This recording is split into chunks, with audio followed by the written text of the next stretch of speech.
Meeting to order. It is 12:01. It is Tuesday, December 10th, 2019. This is the Superintendent's Workshop. We're currently in the Joe N. Idolette Junior Teacher Education Center. And for those that are watching via YouTube and through our Channel 28, we are located at 6500 57th Street in Vero Beach, and you are always welcome to come and attend these meetings in person.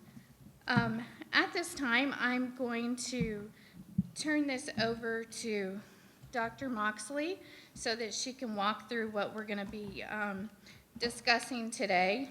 I do want to say welcome to Dr. Moore.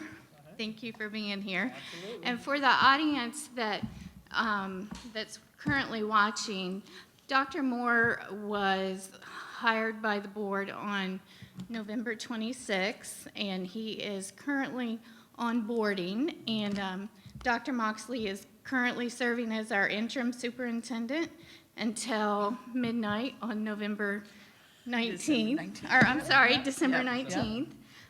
So it's been a very nice, smooth transition, and I welcome our guests that we have here today, and Dr. Moxley will introduce you one by one. So go ahead. Thank you. Good afternoon, members of the board.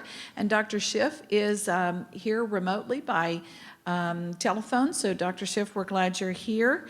And we have a very full agenda this afternoon, and this particular afternoon, usually we have a superintendent workshop, and then another meeting we would have a board discussion workshop, but today we've kind of combined both since we only have really one board meeting in the month of December. So I do know that we have many, many items, and we will get started. And I too want to echo Mrs. Zork, your welcome of Dr. Moore. It's been a pleasure to have him here this week. I was thrilled when he came on a Monday, so we were, or last Monday, I guess it was. It's already been almost 2 weeks now. Did you not expect him to come? No, I mean, it's exciting. Okay. This is exciting for our district. I'm thrilled you're still here. Yeah, so we're making a good transition, and I'm just very impressed with how much information one person can absorb in a day, and he has well exceeded that. So welcome, Dr. Moore. Being exposed to it. Yeah. So we are going to start our agenda this afternoon with an update on a manufacturing boot camp, and I've been doing a little bit of reading about it, so I'm very excited to hear our presentation, and Helene Castletine is here from the chamber, and so I'm going to let you do the honors of introducing anyone that is here with you, and Jason Keeler is also here, our director of CTE, so thank you and welcome. All right. Well, thank you so much for allowing us a few minutes on your agenda today. Helene Castletine, I'm the Economic Development Director with the Indian River County Chamber of Commerce, and the Manufacturing Boot Camp is a fairly new program that we launched just this past year. And before I do get started, I would like to introduce members of our team, our committee, who are here today, Jason Keeler being one of those. Your CTE director. We also have Brian Bauer, who's the president and CEO of Career Source Research Coast. Terry Grawl, who is also with Career Source Research Coast. She works with the youth programs. Lori Collings with Manpower. She chairs our committee, our boot camp committee. And we have Carrie Williams with the Gifford Youth Achievement Center, who is also on our committee. So thanks, you guys. So the Manufacturing Boot Camp program, what the slides that I'm going to show you kind of reflect this past year. We just launched it this past year, as I said, and it kind of replicates a program that started about 2, maybe 3 years ago in St. Lucie County. We kind of tweaked it a little bit to fit our needs here in Indian River County, and this shows this past May. Just for the record, next year's program, and yes, there will be a next year's program, the dates are May 18th through the 22nd. It's a Monday through Friday. And we chose that day, Monday being the Monday immediately following graduation, and we did that on purpose so that the kids, and forgive me, but I know they're young adults, but anyone under 30 to me is a kid. So they're kids. So they wouldn't get too used to playing video games at home or going on family vacations or maybe starting a summer job. So we started immediately after graduation. So this gives you an overview. The boot camp program is intended to introduce high school seniors to what's out there after high school, especially if they're not thinking or planning to go on to college or maybe delaying college for a few years. So it gives them some ideas of what those alternative career options might be, and in this case, it's in the manufacturing sector. The other side of that is that our manufacturers here in Indian River County, almost all of them are in hiring mode right now. So what we wanted to do is open up that window of potential candidates to fill those positions. So, you'll hear a little bit more about, so who some of those employers are and, what the results were. It was open to all seniors. It is open to all seniors at all the schools. Private school, public schools, parochial, homeschoolers, maybe someone who's finishing up their GED next summer. We want to be as inclusive as we can with this program. And like I say, right now we're focusing on seniors. You'll see in a couple of minutes. Long term, we may open that up to maybe sophomores, juniors, maybe even middle school. There's no cost to the students, and in fact, really, there's no out-of-pocket expense for the district either. We do have some sponsors for the program. The kids all got t-shirts, boot camp t-shirts, plus a lot of the manufacturers, the employers, provided like goodie bags and giveaways and things like that the kids really loved. We provide the transportation to and from all the facilities that we toured. We toured 10 different employers' facilities during that week. It was pretty intensive. You'll see it in a second. We provided breakfast every day, and the employers provided lunch, pizza, sandwiches, things like that. I had a cooler of water, bottled water in the van for the kids, and there was also some classroom training involved as well. So as you might imagine, there was a lot of preparation for this program. There still is. As I mentioned, that we kind of used St. Lucie County's program and made it fit here in Indian River County. They offered a lot of advice, suggestions, what worked, maybe what we could enhance, things like that. They were a wealth of information for us. We do have monthly meetings of our task force, our committee. In preparation, we provided tours, industry tours, to counselors, career counselors, as well as the CTE instructors. We just had a tour last month for the career counselors. We had about 12 or 15, I believe. I split them up into 3 small groups. So one group went to Piper, one group went to Nylacarb out on 98th Avenue. They do plastic injection molding.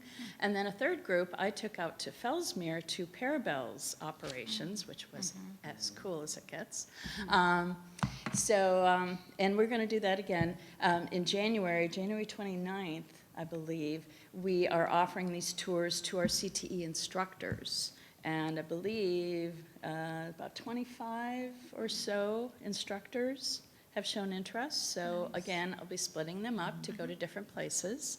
But that way it gives the counselors and the instructors a better idea of what today's manufacturing environment looks like. So they can relay that information to their students. And even more importantly, to the parents. Because I think that's a critical component, is to get parent buy-in. So anyway, Career Source Research Coast was an integral part of this whole program. They actually developed an online application system for the students. And it asks questions, not just your basic, but what are your interests? What kind of certifications do you have? What kind of skills? What do you like to do? What's your hobby? All that was put into a spreadsheet. It was phenomenal. And I shared that with our employers so they knew who the kids were who might be coming through their facilities. We've met one-on-one. The career counselors are pretty much up to speed with what this program is all about.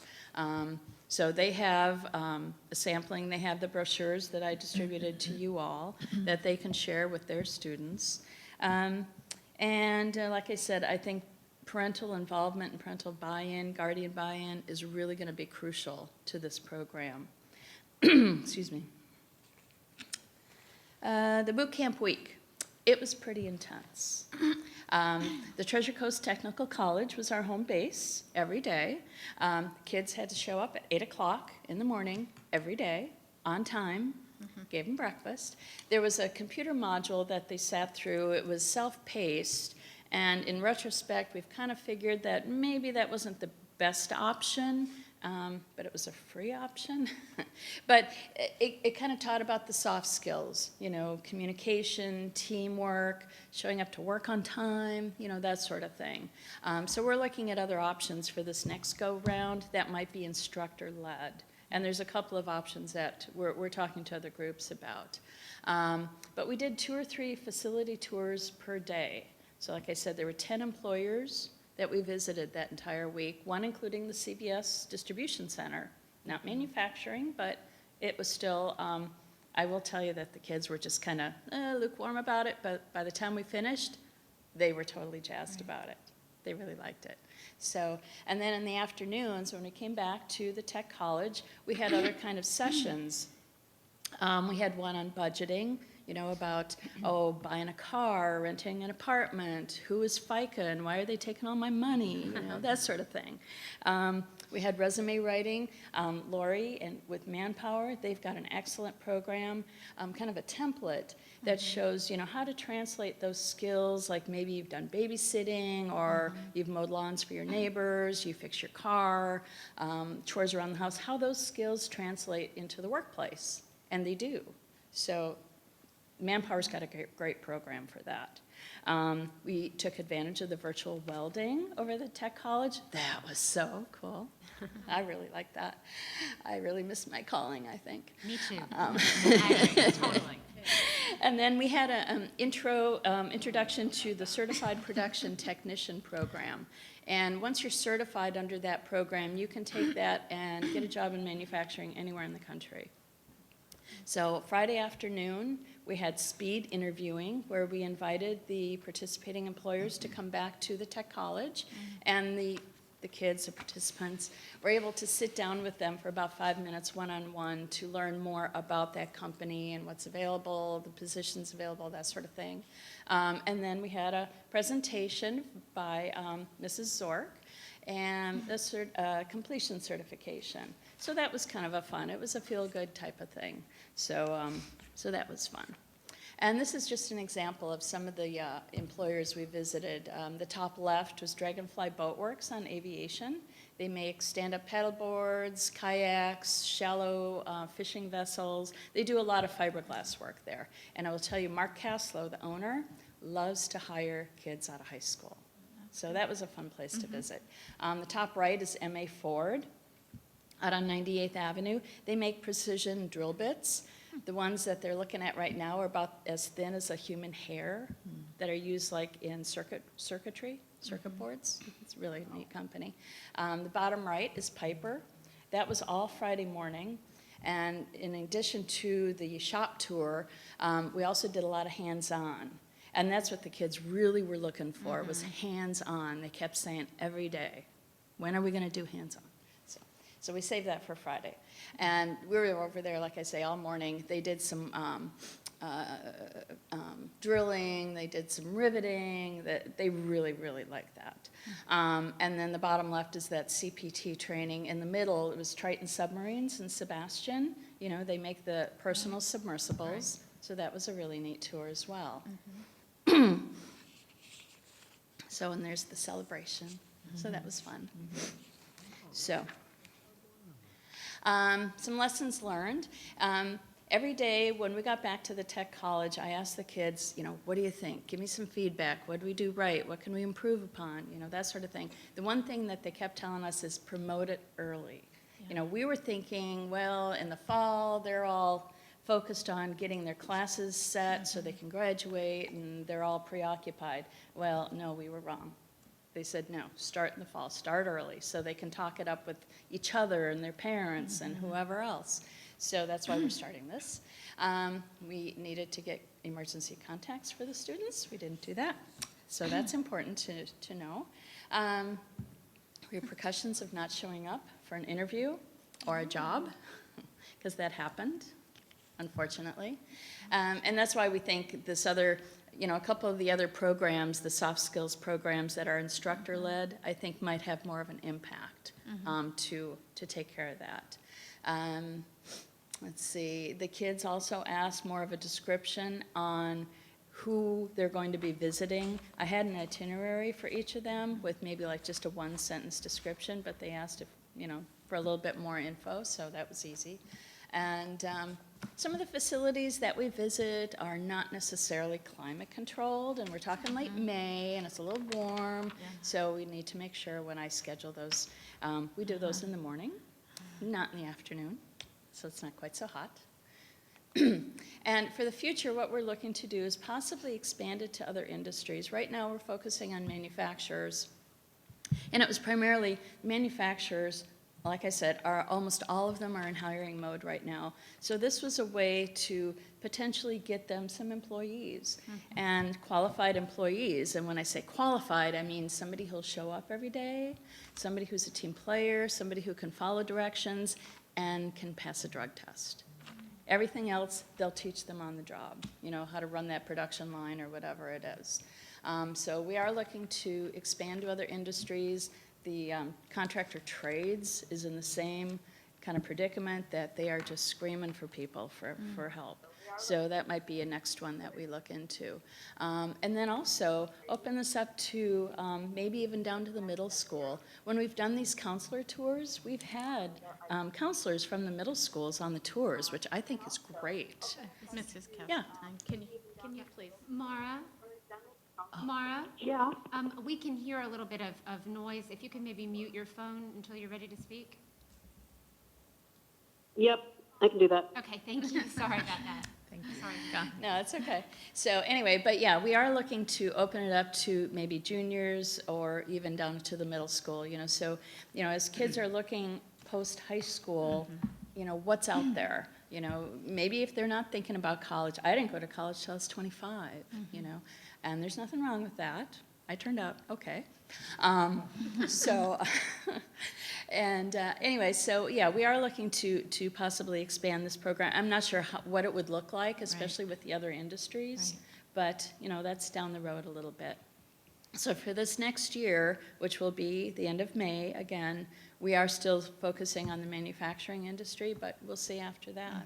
So with that, if you could indulge us just for a minute, Brian wanted to talk a little bit about some of the apprenticeship and internship programs that kind of fit hand in glove with this program.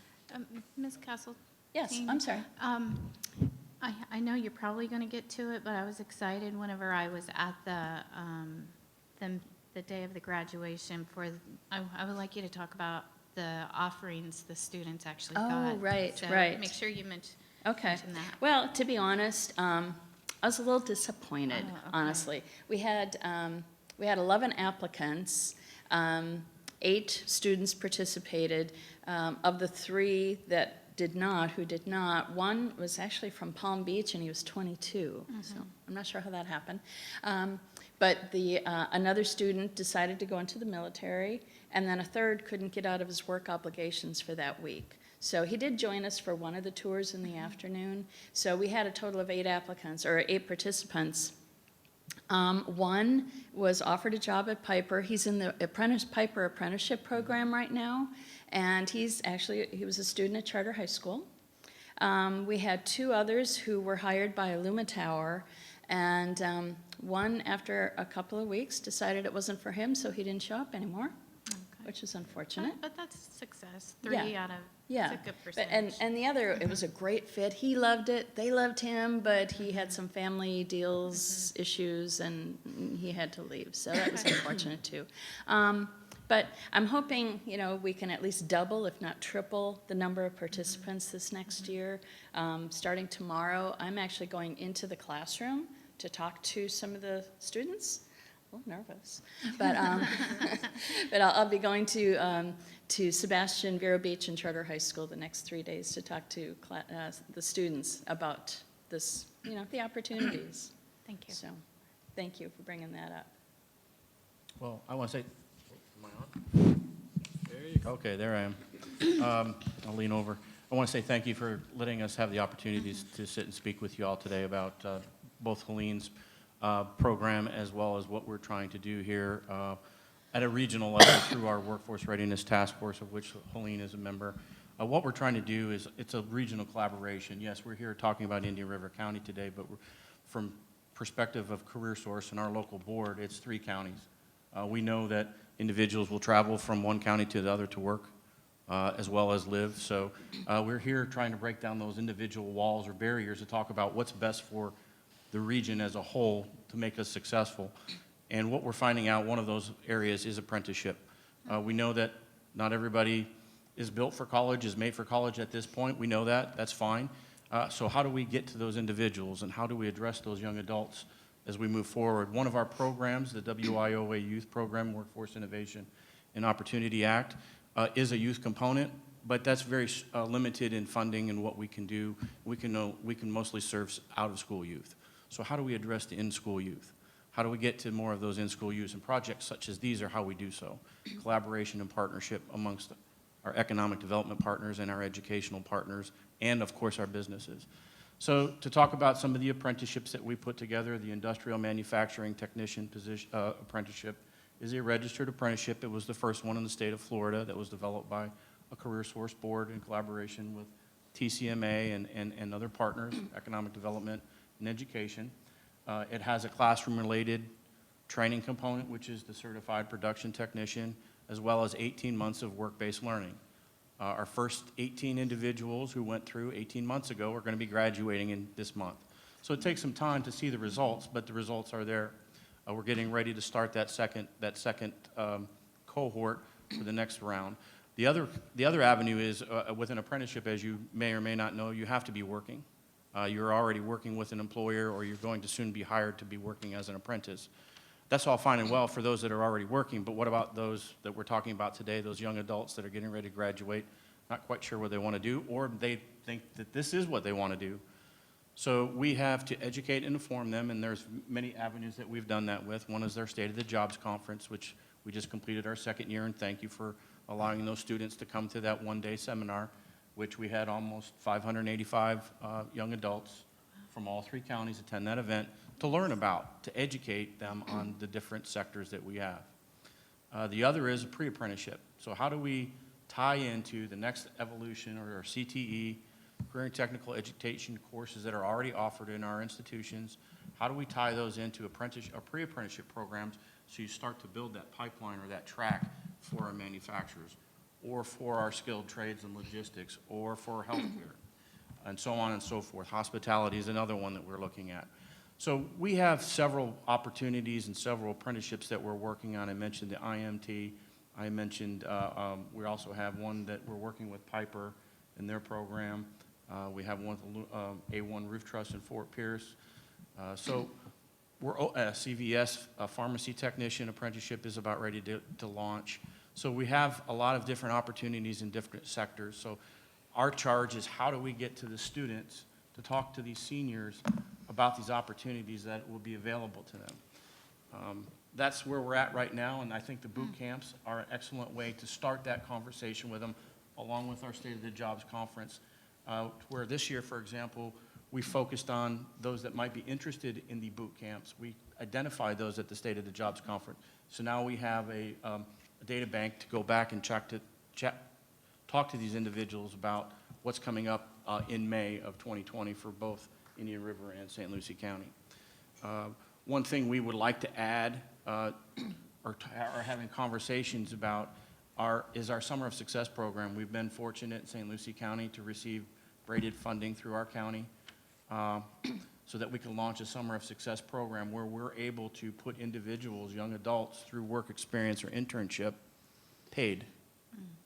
So where the burden's not necessarily on the employer right away. You heard Helene mention that we would have liked to seen better results from the employer side. Well, it's difficult for an employer to say, I'm going to take a chance on a young adult, and in 2-3 weeks they leave. Well, by having an internship or a work experience where they get to try it out, as well as the employer gets to try them out, there's no real loss to the employer other than I don't have that individual, but I had that opportunity to possibly find somebody. So that's something that we would like to pose or present to the school district to say, are there opportunities for braided funding, and where might those be? I'm not asking for a grandiose amount of money, but maybe a small group of 15 to 20 students tied into the boot camp component that we were able to work and provide that work experience assistance where we can pay them, we can incentivize them so that they get excited about going to work and they understand what it means to go to work. That's the other thing that Helene mentioned is the soft skills component. We do, as Career Source, we do have a youth component for soft skill that's called YES, or Youth Employability Skills Solutions. It is a 1 to 2 week course where the students are in class. They are learning about employability skills. They are learning about soft skills. They are getting that, and then they actually graduate. When they graduate, they receive a certification and a stipend. So that's all those are tied together to make sure that the student understands, or the young adult person going into the workplace understands what it means to go to work. It means that I don't bring my phone, I leave my phone. So those are the types of things that we're talking about here that we'd like to expand upon and work with Indian River County school districts, with our stakeholders and our education institutions up here, so we can expand and start that project here in Indian River County. It's not just one county. I serve 3, and my goal is to have all 3 of us have a Summer of Success program so that we can start building that pipeline for our employers, because those are our customers. Great. Thank you very, very much. I do have a 1-minute video. Okay. If you don't mind if I could show that Yeah. real quick? Okay. Hopefully it'll start. I don't know, it worked a second ago. Do I have to click again? Oh, sorry.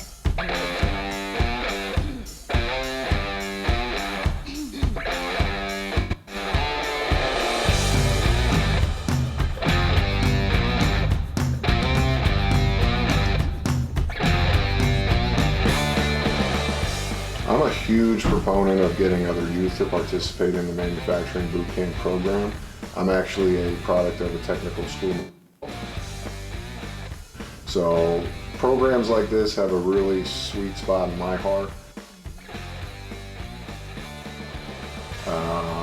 I wouldn't be where I am today if it weren't for learning a technical skill and applying that skill to my best ability to get where I am today. The type of impact that these programs have on the local community is really, to me, it's the exposure and understanding how we can build the community, how we can build the next generation. I think it's important to understand that a big part of this community is the businesses that it holds and the people that work in those businesses.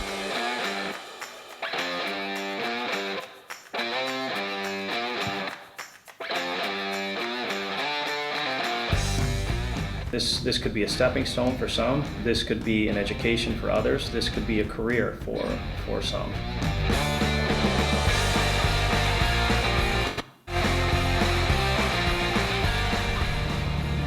From an industry standpoint, the manufacturing boot camp gives local manufacturers the opportunity to showcase some of the career opportunities they have within their facilities, and also gives them a good opportunity to recruit and train and retain very skilled employees.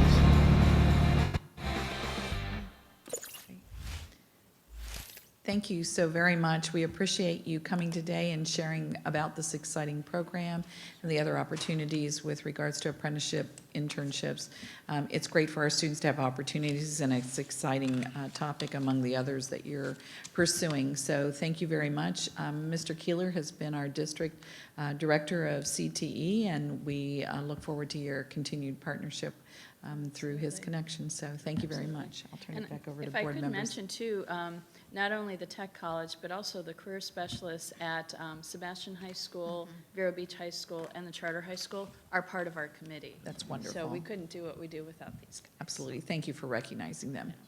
And we do have a very busy schedule today. If I have we one brief comment or question, actually. I wrote down a lot, but you answered them throughout this, so thank you. I know we have a college fair. Do we have a jobs fair for our students?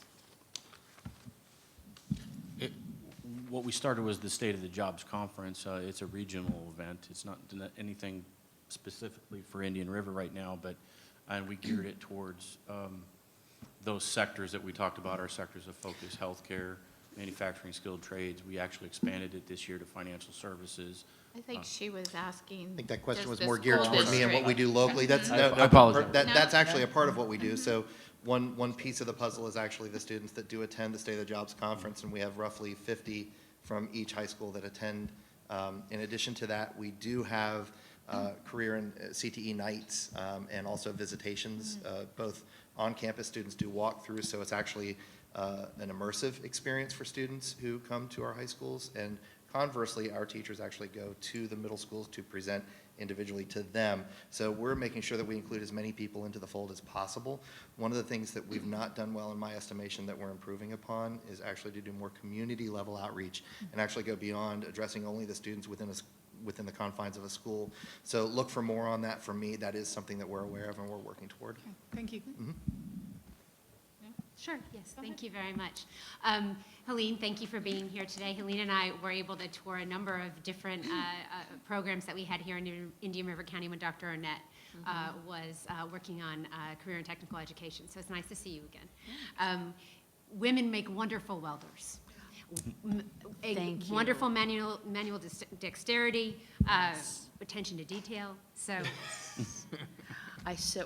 Of the 8 students who participated, yes, they were all boys. Yeah. I so want to get some girls in the program. I'll help you. You tell me what Thank we need to do, you. because I've tried the virtual welding. I'm sad to say that Kristen kind of kicked everyone's honey on that. But anyway, Yes. thank you very much. The one question I do have for you, I agree with the soft skills training. I think it's important to have it be led by someone. Have you considered reaching out to any of the professionals in the community to perhaps volunteer to help to teach some of those courses? I know, for example, Kevin Given at Quail Valley is a wonderful manager of his people. He has a lot of longevity there with his staff, and their philosophy, their workplace philosophy is very strong.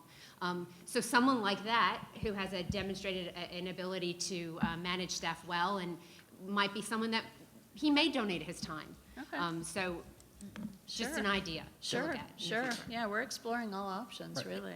And if I may add, please go to workcertified.com. That's our soft skills, employability skills website. That's the product that we offer. So it is, we do teach that. We have instructors that teach that program. So just check it out, see what you think. Let us know, good, bad, or anything that we can tweak. But that's what we've used, and we've had a lot of success with the youth component of that program to make sure that they're prepared, or at least get that baseline of what it means to go to work, the employability skills and the soft skills. So thank you. Yes, you are right on target. That's what we hear all the time.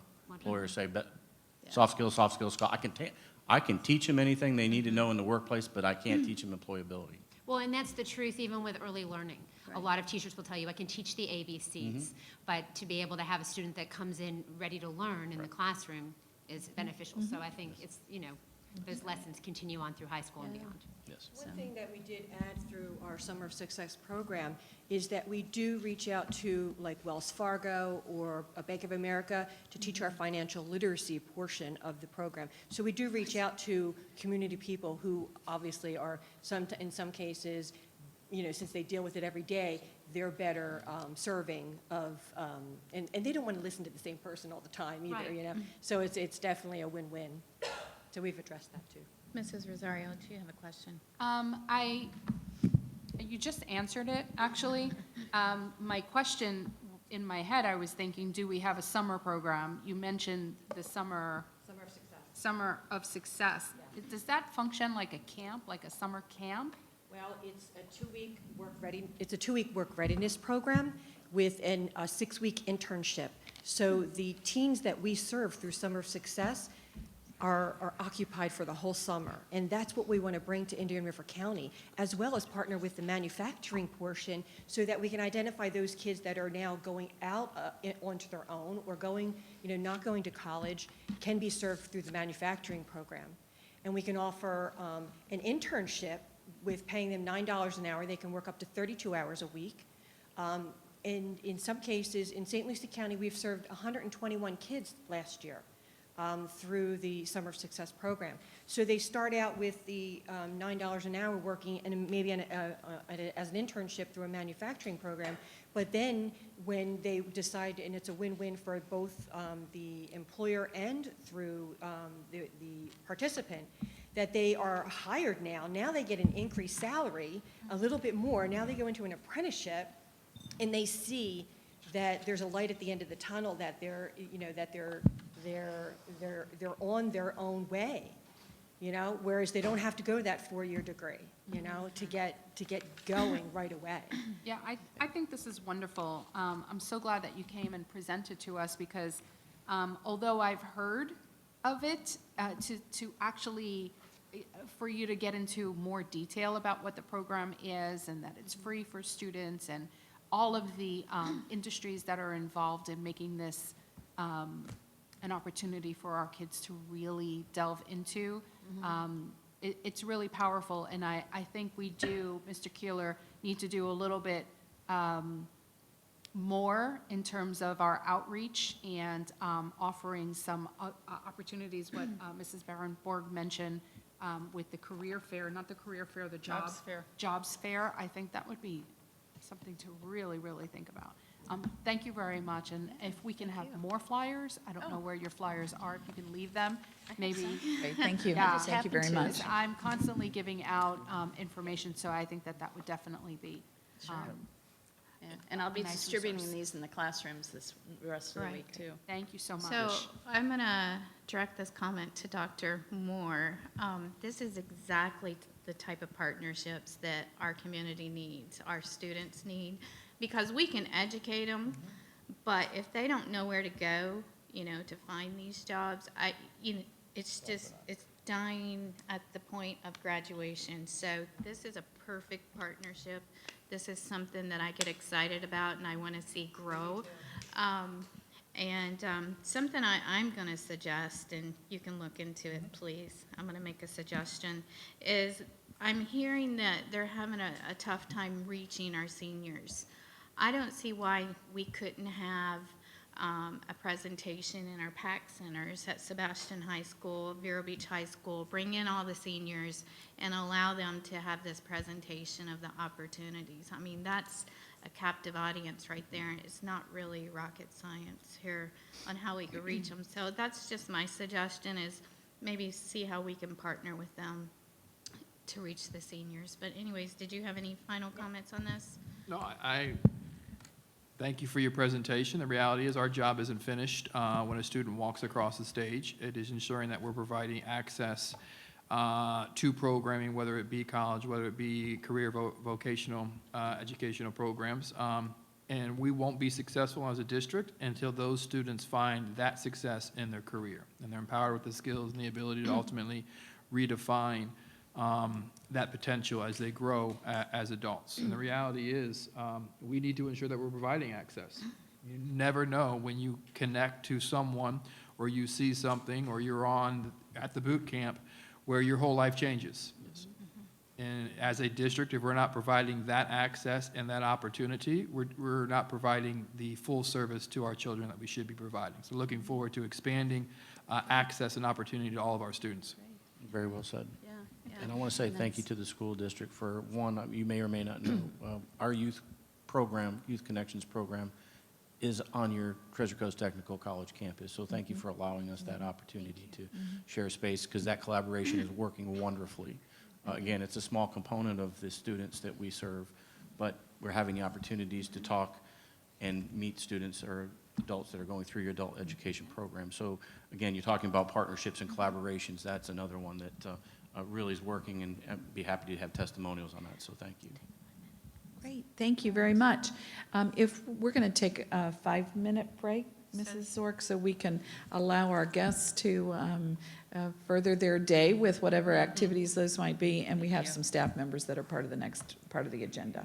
Thank you. Thank you. Thank you. Thank you very much. Thank you.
12:48, and I'm going to turn I this do not, back but I over do not to expect to have Dr. Moxley.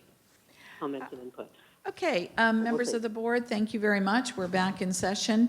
I know that I will try and monitor our time very carefully because I do want to make sure you have ample time for your discussion. The next, the items B and C under presentations, these are two updates. I want to make sure that you are updated in some of the projects that we started with Mr. Fagan and Mr. Osipian. And these are ongoing projects. These are major, major projects that I believe at the end of the day, when the work is done, you will have a very good report and handle on our facilities and actually staffing allocation.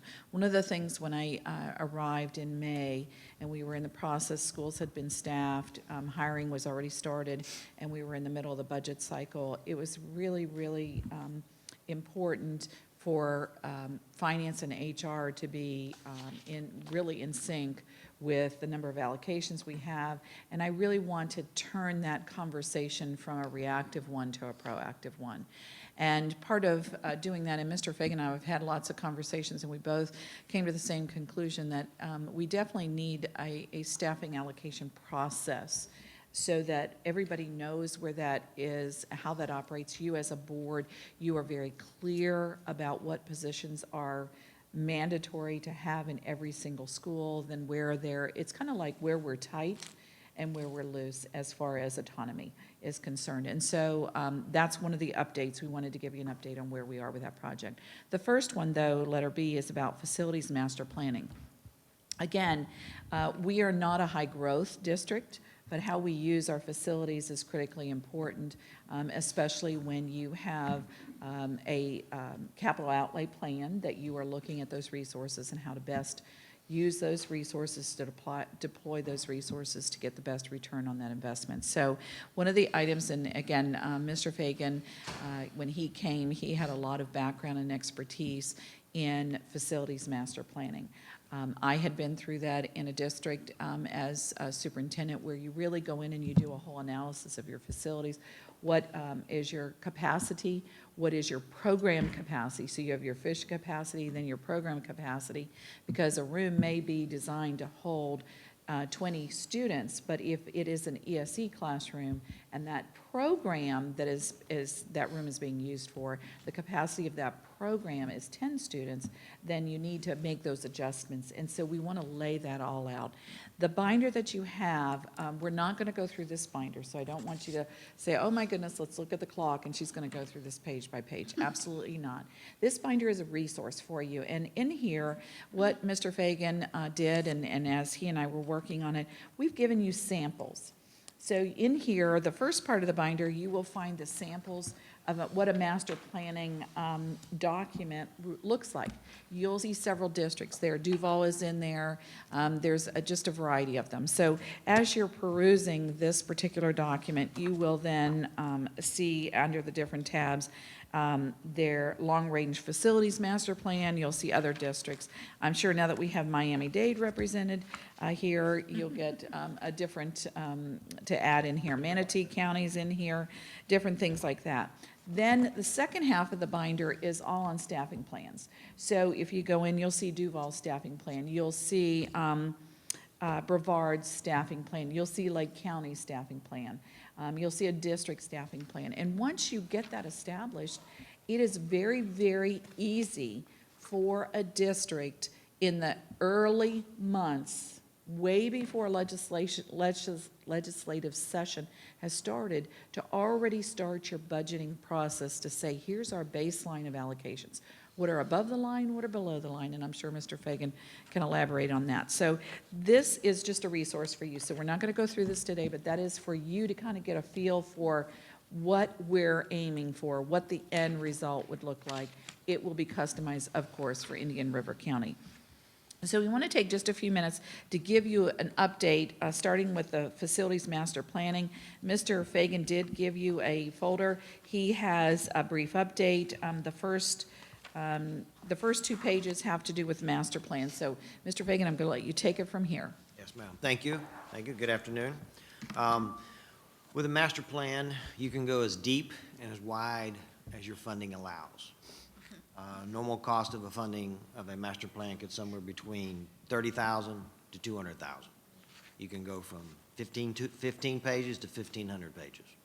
If you go on the website, you can find almost any school district and the county has a master plan of some type, and it's just impressive of how vast and detailed these things are. For our master plan, we're trying to come up with a conceptual master plan completed within less than 1 year in-house. Normally, you hire a consultant to help you, which takes you somewhere between 12 and 18 months. Cost for a consultant is somewhere between 30, for our size district, maybe $30,000 to $60,000.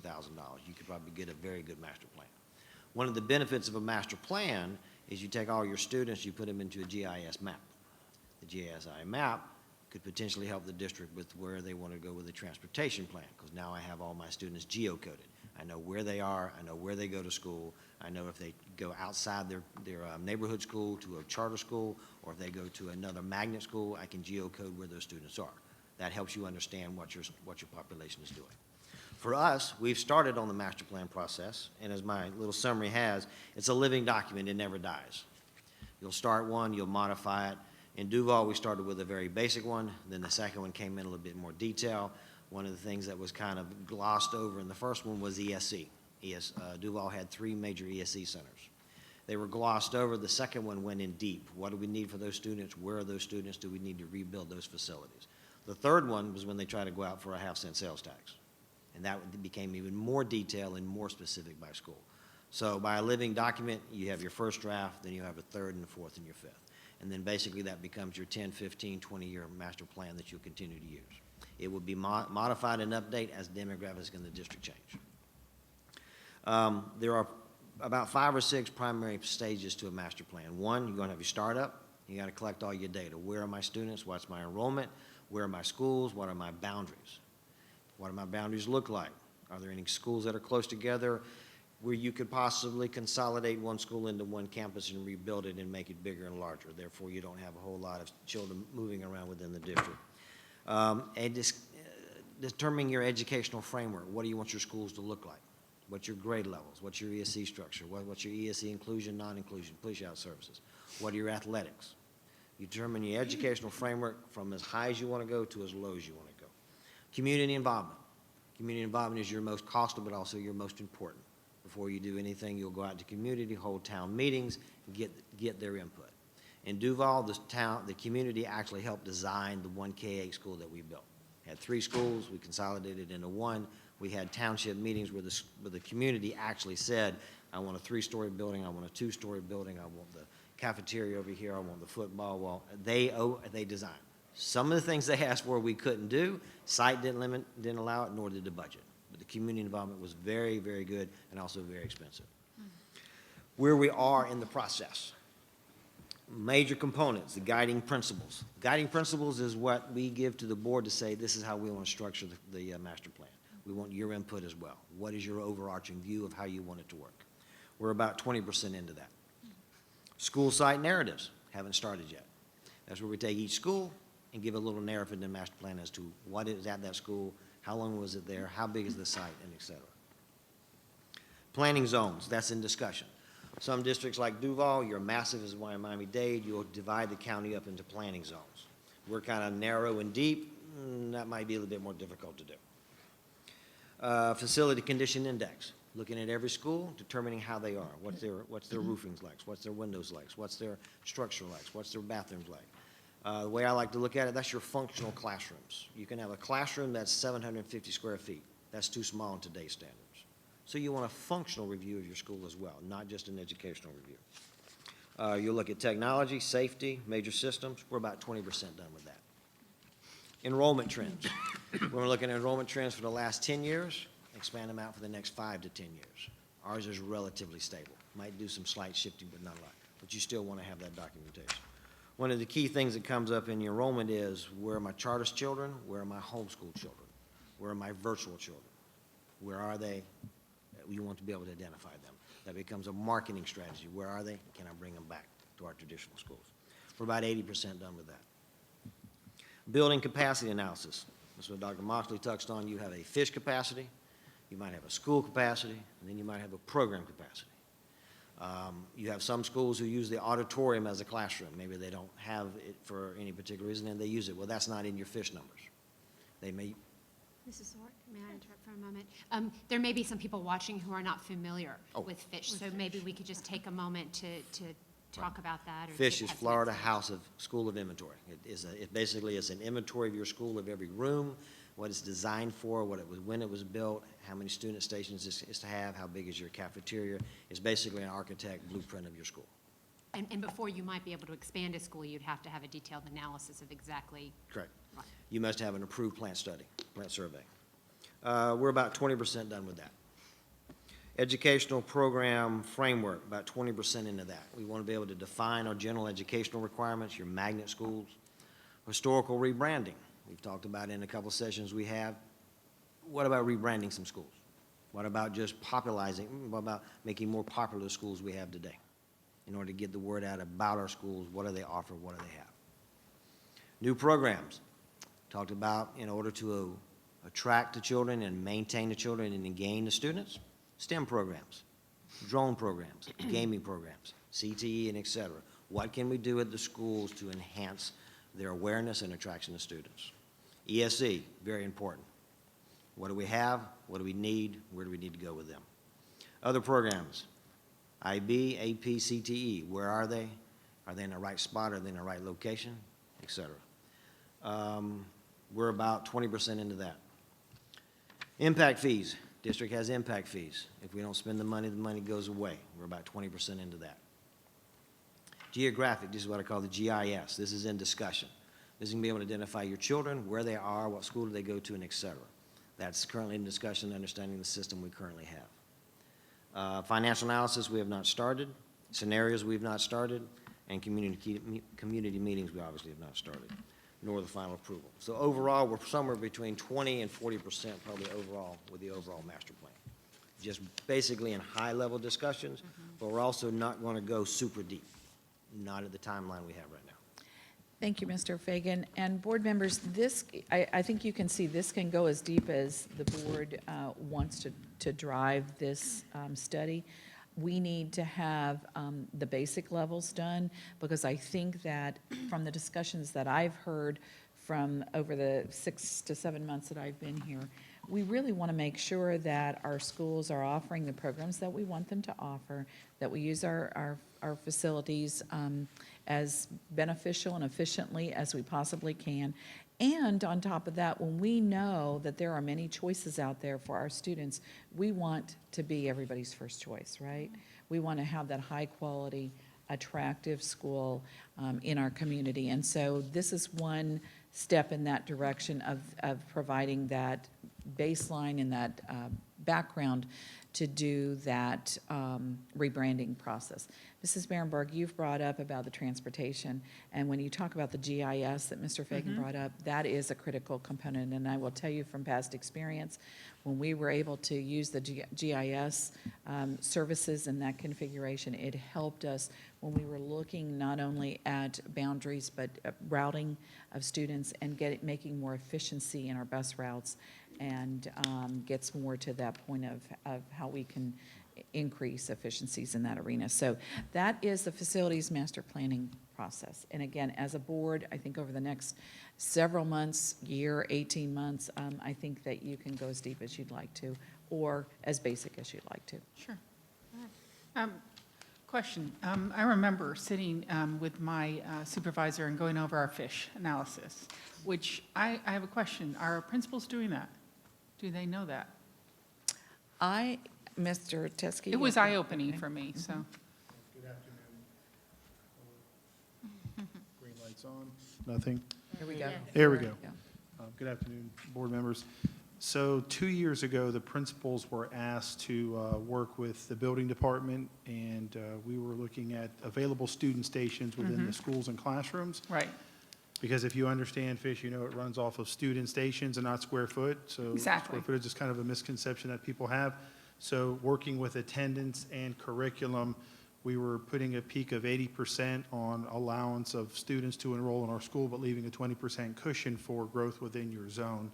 So I would say the last time that was done was probably 2 years ago, but the principals then did understand the process and were exposed to it. Okay, are our new principals exposed to that? So I'm going to follow up with some of that and then answer your question. And thank you, Mr. Teskey, because I think in this process, we as a team need to walk every school. So Mr. Teskey's team, Mr. Fagan, with the principal, that every school needs to be walked and looked at it from several fronts.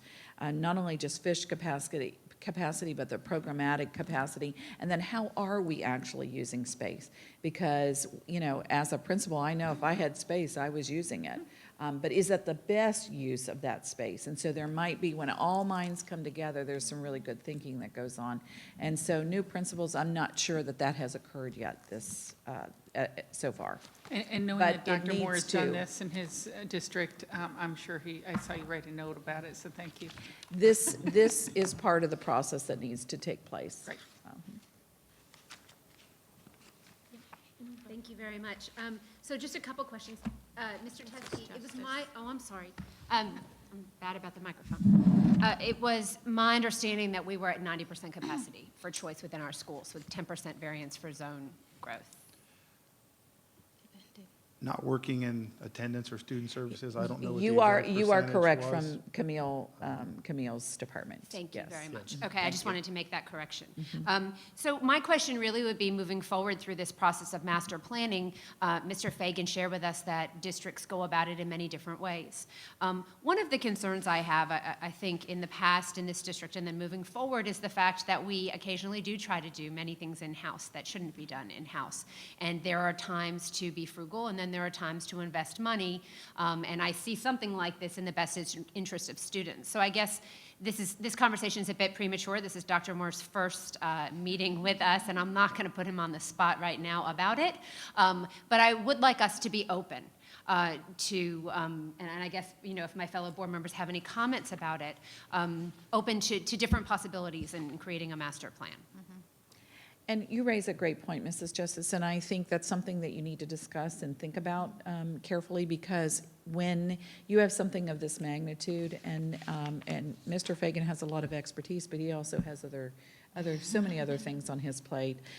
So if you can expedite the process by using the consultant and the expert, and also get that expertise, that certainly has many advantages to doing that. And I think we wanted to start to give you some basis of what does this mean, what does this look like?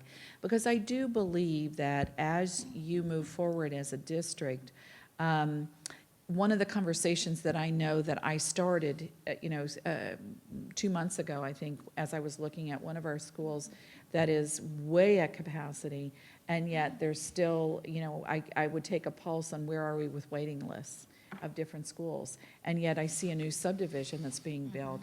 And so one of the discussions that's got to have happen is you've got to look not only the capacity at your schools, but what is the capacity you're going to have to save capacity for zone students that are going to move into that school, that are going to that school if they want to. And then how much or what percentage are you going to have for choice? And when are you going to be at a point where you say this school is at capacity and we're closing it to choice, but yet you still have to save room for the students that are going to come from the subdivision? That's, so all those things have to come into play. And I think that we haven't done that for a long time here, and I think it's time that that's part of this. And that's really what started driving the conversation.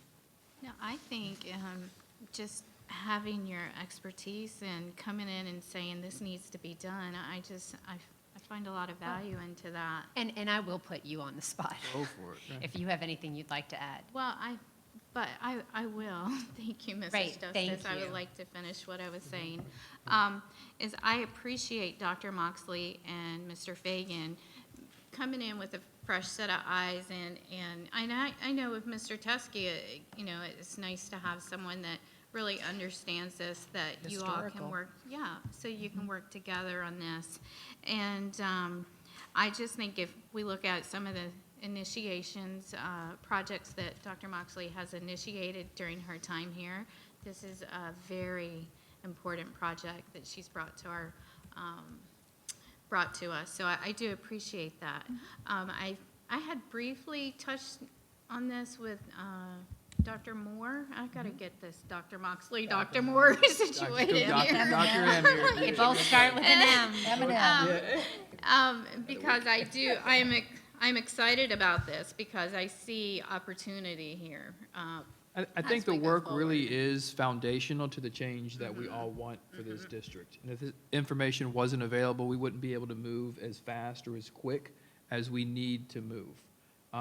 So as we begin to explore where we are in the implementation of the plan, we may need to accelerate because we do clearly understand there are opportunities to shift programming, looking at choice, ensuring that all children in the district have opportunities to have access to quality programs. And one neighborhood school no longer meets the needs of the students who may live in that neighborhood. And the reality is if we're going to be competitive, and it's not negotiable. We will be beyond competitive and be the best program and the best offering for our students, then we need to ensure each and every single school in our district is able to celebrate the programming and unique offerings at their particular schools. And if we don't have this information available, then we're making decisions that ultimately 3 or 4 years down the road, we may be, as Dr. Moxley was saying, overstaffed, or we didn't anticipate this neighborhood coming into play, or this ESE program, we don't have a place to house it. So this is the forward thinking that we need to become accustomed to and just become our way of life and our way of thinking. So we know 4 or 5 years down the road where we are going to be on the district, and we have the analytics, we have the data available to us to make decisions 4 and 5 years out. In order to ensure as the community grows, shifts and changes, we're ready for those shifts and changes in a very proactive and thoughtful way. I just want to make a statement that moving from reactive is refreshing. And I think that's why we hired you, Dr. Moore, is we feel that that vision is going to lead us. And I know that, I'm not going to speak for my fellow board members, but I know we're ready for this, and I know change is going to be rough. But I think you can't know what you want to do if you don't know what's available. So thank you for this work, Dr. Moxley and your team. Did you have a comment? Yes, thank you all for beginning the work that you have begun, and Dr. Moxley for putting this binder together so that we can read it and really get into the weeds of it.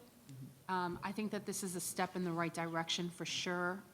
It is, based on what Mr. Fagan has just said, you can go as deep or as wide as you need to. I'm not sure at what point we make the decision to hire a consultant or to move forward, but having the beginning works that you all are putting together for us to review and giving us some time to get into the binder of the samples and the examples of the other districts, it gives us some time, and Dr. Moore, some time to actually make the decision as to whether we're going to go into that direction. But if we are going to go in that direction, either way, this is definitely what we need to move forward, especially since we are at the cusp of having more conversations with our strategic plan and where our strategic plan is going to take us. This works perfectly in alignment with the vision and the mission moving forward. That's what I was going to say, the alignment. Okay. All right, we're going to move on to the next topic. And the next topic is the staff allocation model update. And again, we know that we like to learn from history and historical experiences. And so one of the things that we really have worked on and talked about is that we wanted to really firm up and shore up an allocation formula so that as a principal, I know that if I have a school this size, this is the staffing pattern that I will have at my school. If I grow and I grow by this much, then I move and I will earn these allocations. Why is that important? It's important for me as a principal. It's even more important for me as a superintendent because we can cost that out. And we know exactly what pays for itself? You know, what level of services pays for itself? It also, why is it important for you as a board? Because you may make some decisions. So, for example, if you said, I want to make sure as a board that every school in our district had a guidance counselor at a ratio of 1 to whatever that might be, then that's something that finance, they can cost that out. And then they can build that into the formula and cost that out. And then we always see where we are, because you know you've got to have the class size and a classroom teacher for a class of 1 to 20, 1 to 22, 1 to 18, whatever it might be. And so the things that are above the line and below the line, you have that ability to know that and be proactive, and then you can make choices. Well, okay, if we can afford to do this, that's how we best, here's our first priority. So Mr. Fagan has started this process. This one will go rather this is much more time efficient. This is something that we will be able to turn around very, very soon. Mr. Fagan or Mr. Osipian, I think both of you have worked on this. Okay. And you Hello do again. have a summary of this. Yes, so, back when I started working for school districts, the basic for budgeting at schools was what we call school-based budget. You got X number of children, you got X allocation of dollars, you did your staffing. You said, I want 2 APs, 1 AP, no APs, I want all teachers, I want a guidance, I want a media. You funded it. It was school-based budgeting. You got an allocation of money, then if you were at a certain level, you might have got a couple of $1,000s for something else, but all decisions were made at the school level. The trouble with that is School A with 500 children could have 5 APs because that principal decided that's what they wanted.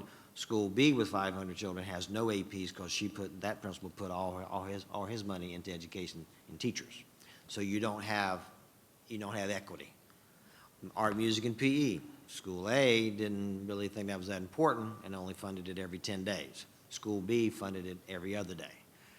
Board members eventually became aware of that and said, no, we need something a little bit more uniform. The second reason also is because of Title I funding supplanting versus supplemental. If you have a staff allocation model, all your general funding is allocated based on that, then anything from federal is on top of that. It's very easy to define. When the auditors come in, they say, okay, you've met that requirement. You got to make sure you spend the title funds right, but there's no question regarding general fund versus federal.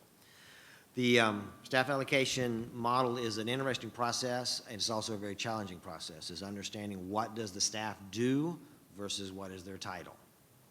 You want to be able to make sure you can articulate this function with the title, and then where do they do it at. So generally, it's a very simple process of what's in the school today, what is an appropriate ratio, and then what is the wishes of the board. Art, music, PE is always a strong indication, guidance, mental health counselors, et cetera. So what we're in the process of doing is, one, identifying what is at the schools today. What does the school have today in each and every school? How many positions and what grade level, et cetera. Then building a basic model that translates that into a formula that's uniformed across. This is where the discussions will come with the principals. We've had one discussion with them to kind of get a conceptual understanding. This is what we're thinking about. What are some ideas you have? What are some concerns you have? One of these items that came up is deans. Middle and high school principals said it'd be great to have a dean. I said, you don't get a dean and an AP, you get to pick. If you got 2, you got to switch, because you may not be able to fund both. That's just me with my budget hat on. You don't get everything, so we have to negotiate. But it could come out of the wash with the staff allocation model when you structure how you have all the other positions, what's your teacher-student ratio, and et cetera. The dean came up because the dean would handle your discipline, then an 11-month AP would be there, and also maybe a 12-month. So these are discussions that they came up. I said, everything's on the table for discussion right now, but nothing's in concrete. Once you build a basic model, my plan is to then be able to show each and every school, this is what you have today, this is what you'll have with the model, and you'll be able to see a change in every position. So if the ratio changed and you lost 2 teachers because we changed the ratio, I also want to go back and look at class size. What was your class size average for last year? What did we report to the state for you? Are we overfunding in classroom teachers? The other concern is you don't want to reduce classroom teachers because you now may affect academic performance.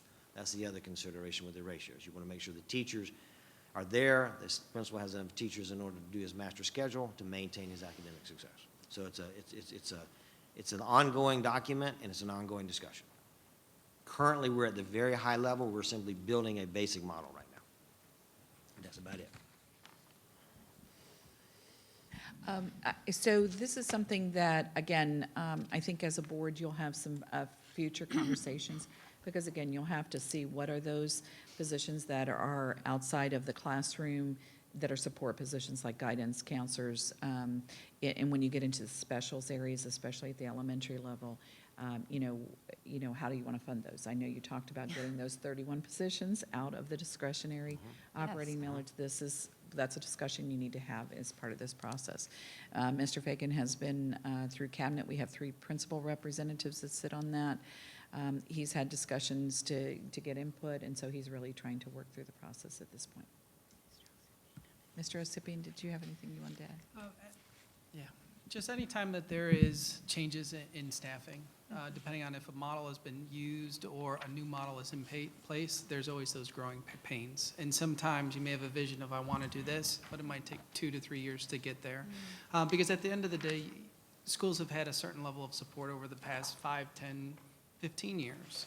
And within those growing pains, you want to make sure that student excellence and academic achievement is supported, but as someone always used to tell me, there's only so many pieces of the pie. And once those pieces of the pie are gone, there are no more pieces. And so what Mr. Fagan was saying in regards to every school is different, so there may be different needs at different schools, and I think within the staffing allocation formula, there is that flexibility, but you can't have everything. There might be wishes and wants, but what are your priorities, and how are those priorities going to increase academic achievement? And I think with Dr. Moore, that is his goal, academic achievement and holding people accountable. So if you have a position, how is that position held accountable to student achievement? And I think that's where that focus needs to maintain. So that's our update. Okay, Dr. Moore, do you want to add before we? So early on, but really taken back, just to be open and honest, that we don't have a staffing allocation. It really sets the foundation in terms of how we are funding and driving and allocating support and services to schools.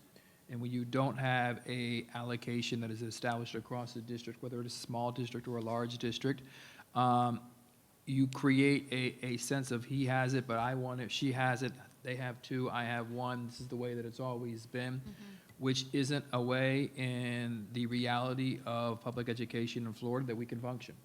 So this is timely work, because what all principals will be going through are master schedule audits. And I can tell you now, as we begin to do this work, we're going to need to fall back on the input from principals. So as we shift and establish 2 allocations, it's critical that we have their input, because there will be changes in order to improve practice at school sites. And there are opportunities to tighten up in terms of how we're using positions, ensuring that every position that a school has, A, is being allocated, and B, is being used as intended, which is in a classroom in front of students, providing quality instruction, and not outsourcing and bumping up class size over here in order to make the life of an administrator easier.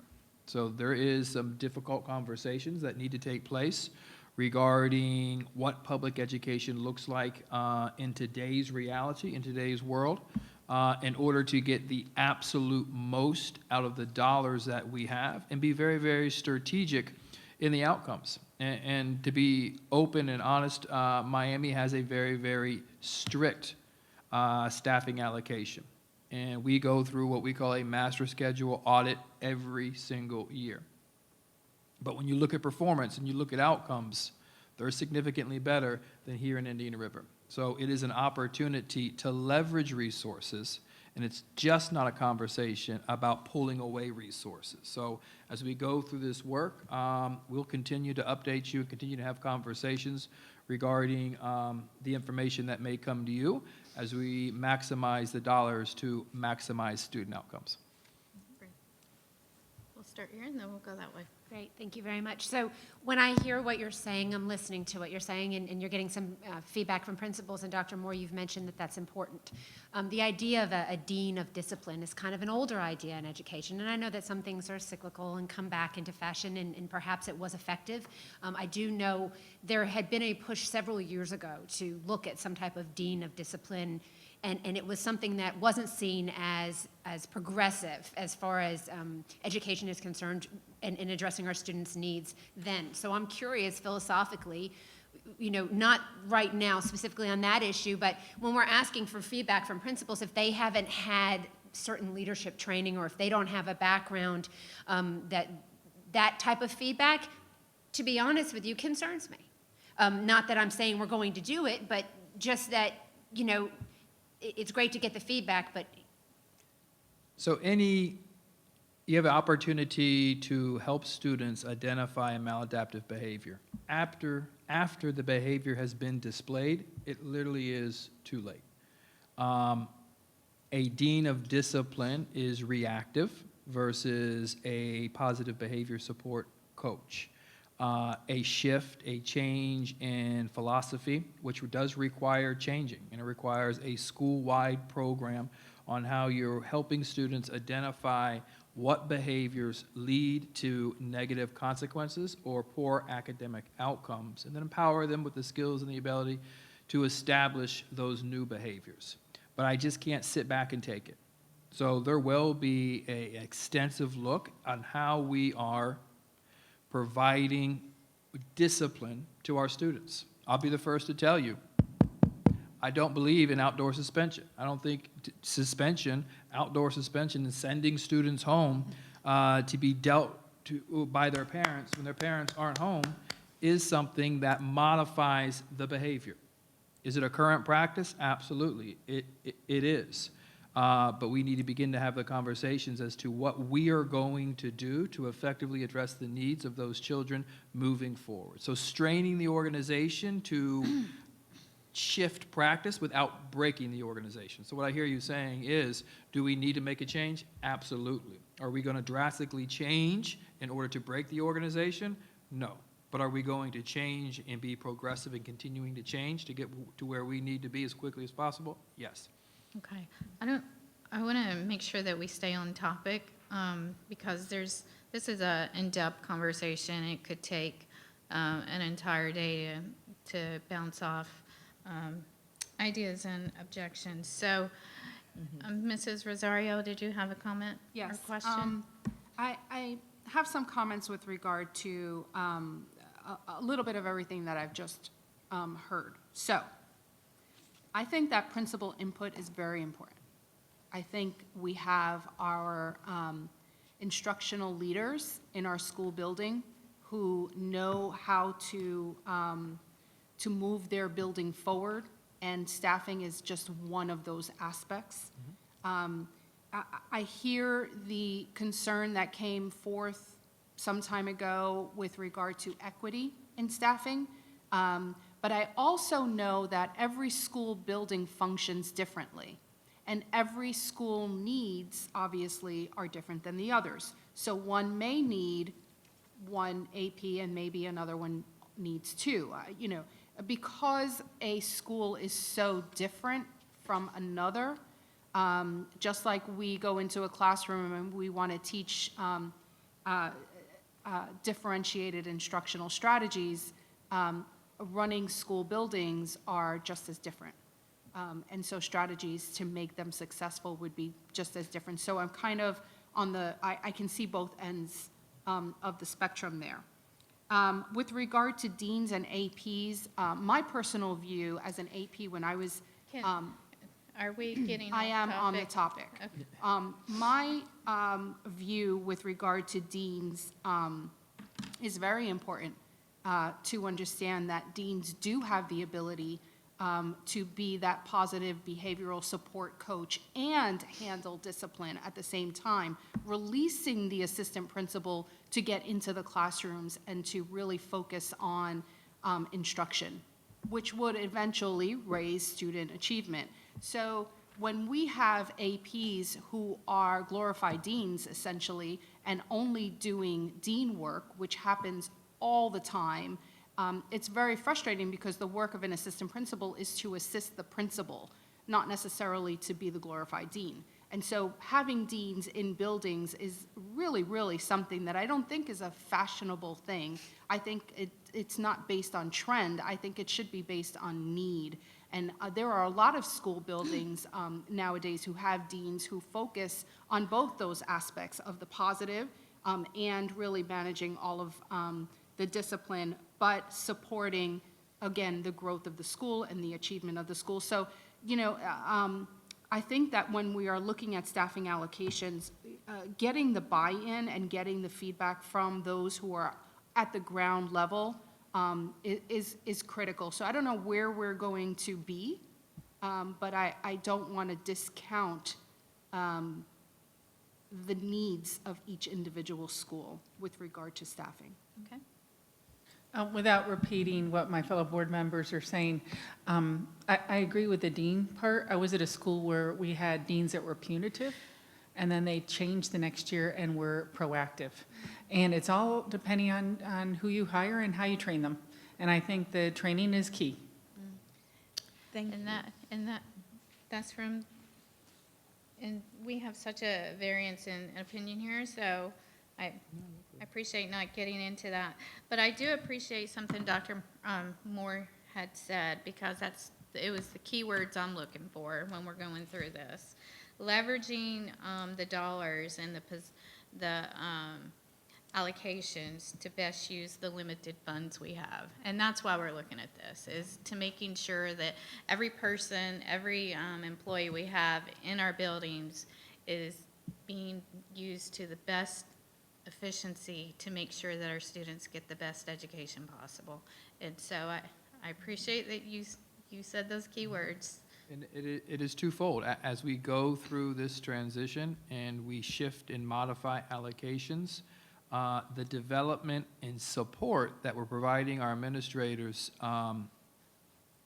it has been lacking. It has been lacking drastically. And I know it's one of the first conversations I had with Dr. Moxley. So as you establish a norm in a particular school, you also have to have a norm around skill set. And it is a disservice to provide additional funds when you have a deficit of a skill set and you're not addressing that particular skill set. And the only way to address that skill set is to provide development in support constantly, ongoing, really to uplift those employees so they can be as effective as they possibly can be. But we can't get into the game of, well, this is at this particular school, we don't have this skill set, or this will set, probably a better way of saying it, so we're going to provide additional funds or human capital to offset that will set or belief set. And that's not being a good steward of the people's money. So won't look backwards in setting that expectation, but will drastically shift practice in regards to providing support and development and time to uphold to the expectation that we collectively have regarding the quality of education in this district. Mrs. Swart? Could we maybe ask Dr. Schiff if she has anything to add? I know it's sometimes difficult to interrupt. Perhaps as chair, you'd like to just make sure she doesn't have a bell, so, you know. Dr. Schiff, are you online? Are you there?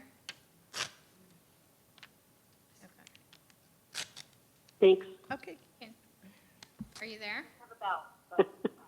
You make fun of my bell, but it really Thank you. works. I am online, and I'm listening with a bit of a lag because of the way that the live stream works. Okay. Oh, you can't hear me? We can. We can hear you. Did you have a comment on this that you would like to add? And I'm listening with a bit of a lag because Oh, wow, she is. That's about how long it is. That's the live stream works. Okay, I don't think this is gonna work out too well.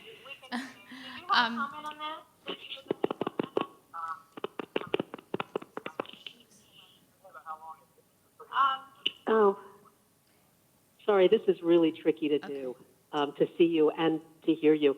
I am listening to the conversation. I am here. And I don't have a comment at the moment, but I'm looking forward to how we dive into these issues and how we think. I appreciate what Dr. Moore said particularly about discipline and about the relevance of out-of-school suspensions. So because this is awkward to communicate this way, I am actually going to save my comments for when I'm in the room and when I speak directly with Dr. Moore. Okay, thank you. Thank you. Appreciate that. Okay, that No, go ahead. That will bring closure to this particular topic, and board members, thank you. This was just for the update on the process. I know that you will have many, many conversations to get more in-depth on what positions, where, when, how. I also, again, this is just my opinion, that I will just share for whatever it's worth, and it can, at the end of my statement of it, it can just stay there. But I would strongly suggest, in addition to a school staffing plan, that you look at a district staffing plan. Because again, as you look at how you staff the district office, you want to make sure that you have the appropriate support and services to a school, at the schools that you serve. But you also want to make sure that you don't have an overarching reach of resources put in that are not touching the school. So that, again, that's just a point of opinion for my part. So we're going to move on to the next item, which is item D, and this is an update to the salary pay tables. I have Mr. Osipian and Mr. Fagan here, and I think we have a folder with some information to you regarding the salary tables. Let me just briefly walk through, they're this one and the same. I got it. Thank you. I know that you received an email with some questions that came up. So let me tell you what started the point of me putting this on the agenda. You will note that I did voluntarily amend the agenda to remove this from a vote this evening for the reason that I did not want you to feel rushed to make a decision, that this is a point of discussion.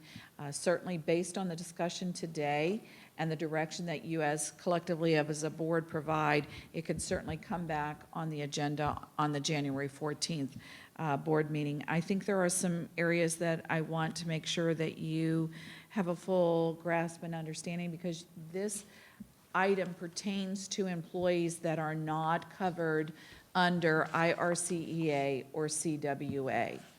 One may ask, well, who are those employees? Well, those would be your administrators, meaning school principal, assistant principal.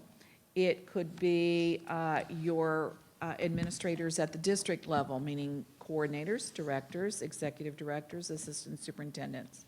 It also does include other employees that one may not readily think about. Each school has an administrative assistant that is a confidential individual, while you have clerical and secretarial staff that are covered under the CWA. You have one administrative assistant that is outside of CWA because they handle confidential as it relates to collective bargaining. The only way the individuals in that type of a position get a raise is for you to talk about it in a setting like we are talking about now. So you have individuals such as that. You also have individuals that might be food service manager. It could be a transportation manager. It could be an operationals manager. It could be a facilities manager. You also have individuals that fall in the professional technical arena. There are some individuals in IT. You have some program specialists in IT that are not part of the collective bargaining, either one. You have individuals called behavior interventional specialists that are professional technical. You may think, okay, well, they're at a school, so they might be covered by one. They are not. So they fall in this particular category.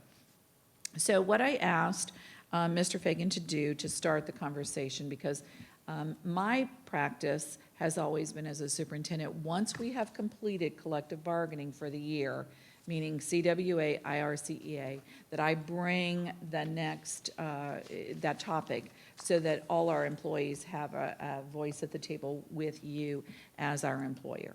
So I typically bring as a starting point of discussion that whatever the like union decision was, I have always brought that to be for the like positions. So for example, if CWA received this type of a salary package for that year, then the individuals that are in like positions but are outside of the CWA bargaining unit, then I bring that recommendation as a starting point. Why do I do that? For one reason, because at a school, just going to a school, you can have a secretarial clerical administrative support position at the desk here, and right next to that person or close by in proximity, you have another clerical support. One is in the bargaining unit, one is outside, and they're maybe getting two different salary compensation packages. Maybe that's okay, maybe it is not, but that's a point of discussion that you need to think about. If you have other types of support positions that are outside of IRCEA, or school principals, assistant principals, particularly because they get performance pay, other administrators do not. You will see in this starting point of this document, that's where we looked at. So I really want to have you take a look at the first item A that is in your folder that Mr. Fagan gave to you. And basically, I know you had asked why were they grouped in such a way. We simply took the categories of contracts that are outside of the union, either one.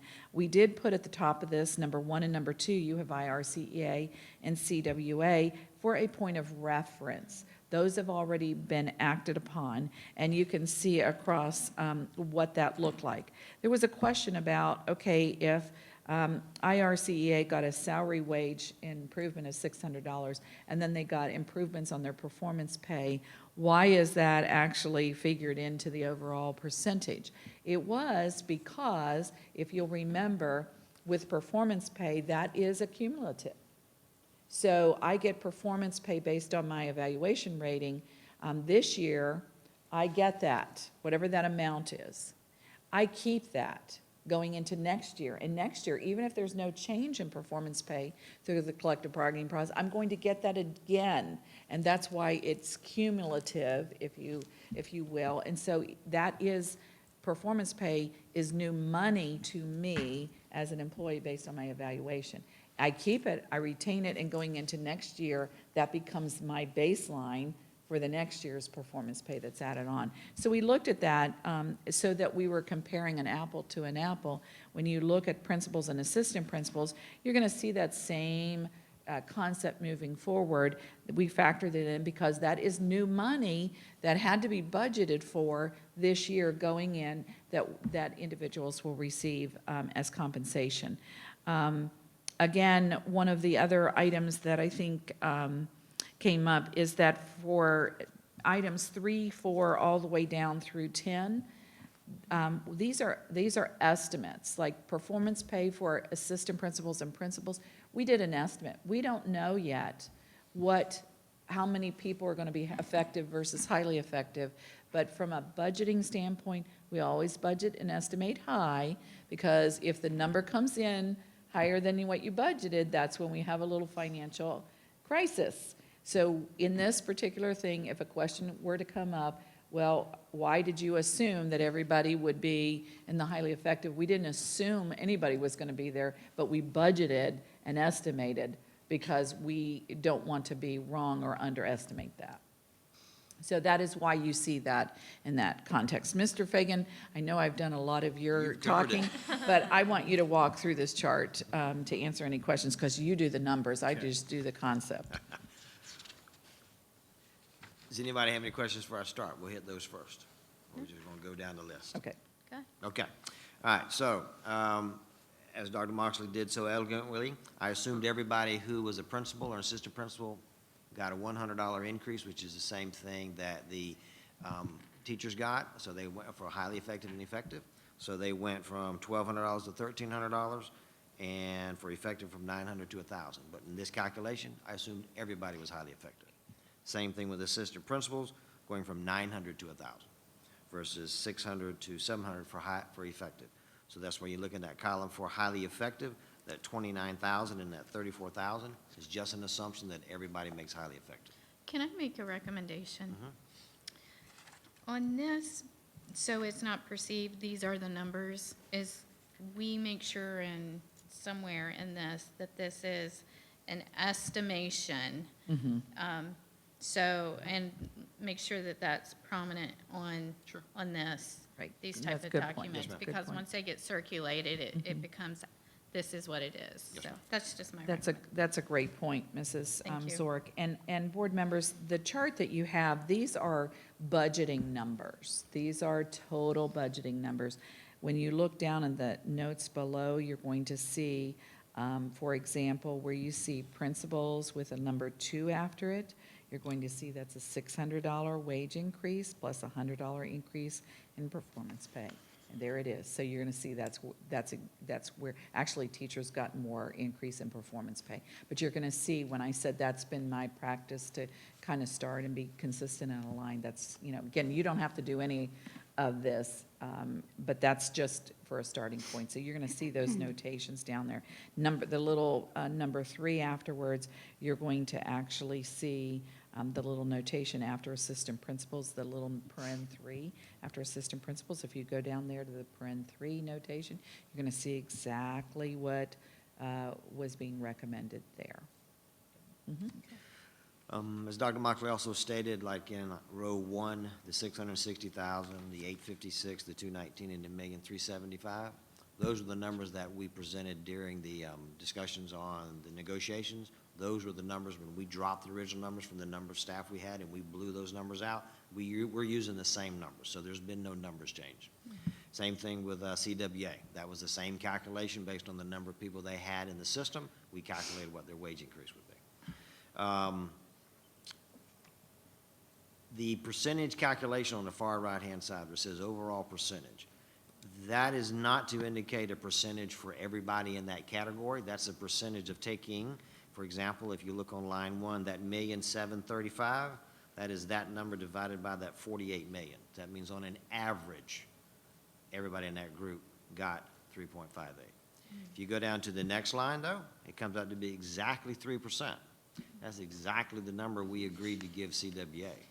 That's because this is a planning document. Everybody got 3%. That's why that math works out perfectly. The next one, principals, 2%. Same calculation. We're assuming we're going to get $43,000 in raises and compensation, divided to where the salaries are today when I dropped that report 3 weeks ago. Doesn't mean that's what everybody's making today. You might have had a principal come in, a new one leave, whatever. That's an approximate amount of a principal would get approximately a 2% increase. And going down the line, those are the average percentages. In my line of work, percentages are what drive your decisions. They help you keep yourself guided as to where you are, showing 1% increase of 50% versus 10%. That causes you to look at that. Why? What happened? Where'd that come from? It helps me keep in line. So if you turn to the next page, I've got a little chart here. I tried to do an example of an average teacher. Your current teacher average salary is approximately $50,000. Based on the number of teachers we have in the system when I drop my report, by the number we have is approximately $50,000. But depending on how much that teacher makes, you could get an increase of approximately 3.67 if you make $45,000.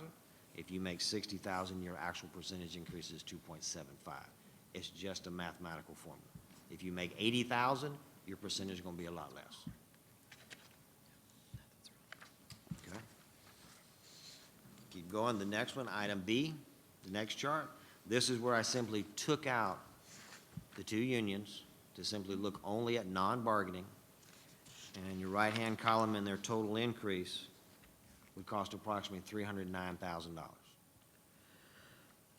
I'm sorry, where are you now? It says item B item B in the right-hand revised at the side. top right-hand corner. It's the third sheet in. Okay, it's the Third sheet. third Oh. page. Third sheet. And it Switch simply pages. has the top 2 categories removed. This would be what you would have looked at. This was in the agenda item that I removed tonight, because you have already voted on CWA and IRCA.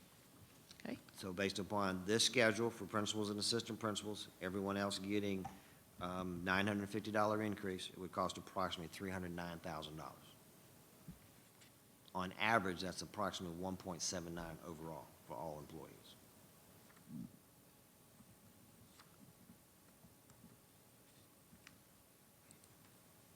Okay. Next chart. Questions? Questions? Yes. Go ahead. Yes, ma'am. Okay. Can you go to item B revised? Yes, ma'am. Number 6, admin support. Yes, ma'am. Those are administrative assistants, barrage coordinator things. You talked about having like to what we've already bargained. So why not liken that to CWA's 3%? You can. That's a great question. At this particular point, what we did is we followed a flat rate all the way down, because you will see, like with number 3, your assistant superintendents, you'll see that that's a way, way, way reduced percentage. Because again, it really depends on where you are in the salary, that if a flat rate might give you a higher percentage, depending on where you are, your salary is. So the higher your salary, the less. The other thing is with your administrative folks, like in number 3, they don't have an opportunity for performance pay like their counter school-based people are, so that's why you see that drastically different. But in your category number 5 and number 6, yes, they're doing a flat rate doesn't give you the exact same thing. So that would be something that I would encourage if that would be the direction to look at. But if I'm reading this correctly, and I apologize, I know we went through this in detail yesterday, but I didn't pick up on this. If you go to page 4 of all of the positions, those executive assistants and everything are at the bottom, right? Yes, ma'am? Yes. And I know some of them have been with us for years, and they've worked up to that point. But those aren't our biggest salaries. That's why I was concerned Right. about that percentage. Right. And that's simply because of the flat rate structure. You could actually, and we have talked about, do we go in and take a particular category and say, okay, we're going to improve everybody's salary by 3%, and you go across. That would be certainly something to do. That's why I said we really wanted to have a discussion with you, because we've really not talked about this. Okay, and I have 2 others. And not that, I want to be budget conscious. I understand why we're doing some of this, but I also want to be fair to the employees that are in like positions. If you look at program specialist, 1.2%, there are 4 positions. Can I ask what you're determining as a program specialist? This particular group, 8, they are not in the instructional, they're professional technical, if I remember right. Okay, so they're not a teacher on special This is not a assignment. teacher Okay. on special assignment. I just want to make sure. In curriculum and instruction, there are several program specialists, that is not the. They're under the teacher one, correct? They're under the teacher. Yeah, They've I just want to make received sure what that teacher. was. This is a completely different, it's confusing because they have the same title, but it's a completely different job. No problem. And then the last one is, Uh-huh. I appreciate the fact that line 3, administrative, which are our highest positions, are 0.98%, which is the lowest, which I appreciate. My question is, are there some principals that could possibly make more than them if they get their highly effective and everything else? Because that puts you in a quandary. That has been a problem, and something that we've actually had to address, and you'll hear a little bit more about, SOPs to address that. But yes, what you're finding right now is that when your group 3, and line 3 that you're referencing, we have situations right now where quite possibly by next year, you will have principals that they supervise making more than the actual supervisor and district level people. The reason being is because they have performance pay. And so if you look at a principal, if they were, let's just say they were effective, they are going to get, under this proposal, they would get $600 plus $700. So that would be a total of, what, $1,300? If I do my math right? I hope I can do my math right. Compared to $950. So you can see that the gap every year, because it's getting wider and wider because of, one way to solve it is the individuals in number 3, could you develop a performance pay system for them? Because they're impacting student achievement. That's one idea. One thought is, or you just have a different wage structure as far as when you do improvements. Because technically, if you're going to keep everybody consistent, then they should be getting a higher rate than 950. That's the problem with doing a flat rate. I have to tell you, and here, I've got it on the page here. But we got to a point where we just were struggling to try and keep things equalizing without getting it so confusing. And that's why I think it's important to have this discussion. Because again, in being transparent, you may say, okay, let's do this for this group, let's do this for this group.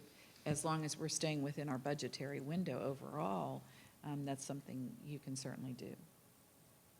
I think reminding ourselves that the focus needs to be to attract top talent too. I mean, so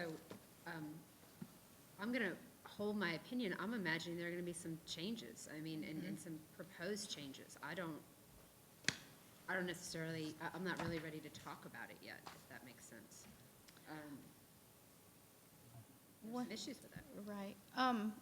One thing I see with this, and sorry, That's okay. Jackie, I'm jumping ahead of you here, is we're looking at, this is 1819. This is 1819. You know, we've given our CWA, our teachers, and this is the non-bargaining group. You know, the teachers in the CWAs already received their portion. And when I look at, you know, are we going to have a perfect plan this year? I'm going to say no. But we have a year with our new experts here to really get it right next year. Coming into our next bargaining season. I'm just, you know, by putting this off, I just think that, you know, we're not respecting our non-bargaining groups by not giving them what they also deserve. Hey, Mrs. Work, if I could just correct what I said. I agree with that. Let me be clear. But as far as changes to it, I'm not ready to discuss that right now. I mean, I don't feel like, but yes, you are correct. But will there be a perfect plan right now? Will this be equitable? Probably not, right? I mean, What I see here is that it was estimated, you know, the lower end versus I think the original, what we had given a couple years back when we did give it, I believe it was like a $1,200 flat increase. That is definitely stepped back from where it was the last time that this group got that. So it's less than what we gave them last time. And again, board members, this is a point of discussion. And I just felt compelled to be the voice of our non-bargaining unit employees. I feel, and again, this will come in a future board meeting that will certainly be with Dr. Moore weighing in on it. And again, you don't hurt my feelings one way or the other, so I want you to know that. I just felt that you needed to have this conversation because it's 1819. I think, and I know administrators know that they usually are, should be the last ones to be considered because we want to take care of our employees. You are correct when you say we want to attract the best and reward and retain our best and brightest. I do feel very compelled with the groups in 5, 6, and 7, particularly because they are working alongside people that are similar to them and they are not receiving anything. And they are not administrators. So I know there's a lot of controversy out there that administrators, you know, may already be at this end of and I get that. I also think that the groups in 5, 6, and 7 really need to be considered at a minimum of what you do in January, and that would be my opinion moving forward on that one. So again, I think Mr. Fagan gave you some. You know, we have every employee in the backup here. I do want you to look at page 2 of the final document in your folder.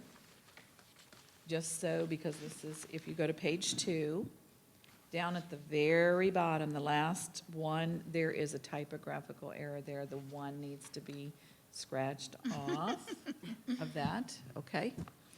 Just so that you have a correct, Director of title. copy there. So there's no decision that you're having to make on this. Oh, Mrs. Rosario. That's okay. Out of fairness for the other groups, I appreciate the flat rate. But just out of fairness, I would like to see what the comparisons would be if everyone got the 3% or 2% across the board, so that there is a fair comparison. Sure. But I would preface that to say, I would also like to see what our budgetary abilities are. So this way, we can look at whether that falls within our budget abilities or not. And then I think, at that point, I think we can make a right decision. But I do agree that non-bargaining, that the non-bargaining positions that we're discussing deserve an increase, as everybody else would. Right. Without ignoring the work that they put in. Many of them are behind the scenes, and many of them really help the district on a daily basis. I mean, everything from lights to school building closings and everything in between. So what is the plan, Dr. Moxley, my last question, what is the plan? Does this then, once we look at some of the numbers to compare, does it still come back to us in January? What are we looking at in terms of timeline? Certainly, your next board meeting would be January the 14th, 2020.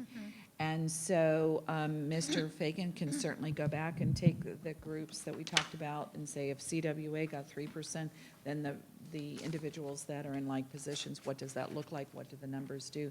Bring that back to you. Dr. Moore will make the decision to bring that back to you in a workshop setting, or put that on an agenda item, or he may look at it and say, hey, I've got another idea, and this may work, even more cost efficiently and recognize and reward our employees. So that would be his call, but I would suspect you'll see something in January. Okay, thank you. One just popped out at me. What's a building official? A building official works, I'm sorry, it's in John Teskey's, no, it's in your arena, then you speak to it. Building official is a code enforcement officer. Make sure your building's up to code, and also inspects to make sure exit hallways, nobody's blocking a door, lights work, stuff like that. Okay, so he's the only person in that position, that role? Yes, sir. Okay. Can I make a recommendation to the board? Out of fairness with our support staff, when I say support staff, you know what I'm speaking of here. 3 and 4, I know a lot of times whenever non-bargaining is talked about, it automatically is assumed we're talking about our administrators, but we've made it clear here, we're also talking about the support staff that are some of them are at the lower end of the pay too. If we could have a goal to have a wage increase or whatever we come to ready to be approved in our last meeting in January, that gives us Dr. Moore time to look at this, and it gives us time to come back in our first meeting in January to really come to a decision on this, and then we could have it on our last meeting in January if that. Absolutely. Okay, because I want our employees to know that we're not just going to just keep pushing this down the road. I think it's a great idea, Mrs. Rourke. I think the commitment to a wage increase is important, and I think going forward in January, we can discuss the specifics of exactly what that will look like. Okay. There is a second part to this particular topic that Mr. Ossipian and I wanted to also expand upon, because you've got this, and we've actually been working on a lot of protocols and procedures and things like that. And so part of this was just a chart from the budgetary endpoint. This is actually the document that would come to you that would have you would have the budgeting piece, this would be the first part. And so whatever direction you decide to go, the second part to this that really actually needs to come for your approval, which you do this every year, is the salary schedule document. And this document becomes your direction to HR and to finance on how to place people on the pay table. And so if I'm hired into the district and I fall into a particular position, this is outside of non-bargaining. I mean, these are non-bargaining kinds of positions. And Mr. Osipian does have a copy here if you readily don't remember this document. But it usually comes in June or July each year, and definitely has to come after you make a decision or as you're making a decision about salary improvements. So every position is in here, and you'll see from the table of contents, it starts with support staff, instructional staff, and so all your salary tables will be updated, your professional salary positions, professional, technical, and what categories they fall in, and you can see them by level. If you look at page 22 in this particular document, you will also see where you have instruction things, explanations, and so you will see that throughout the document where there are explanations that come along the way.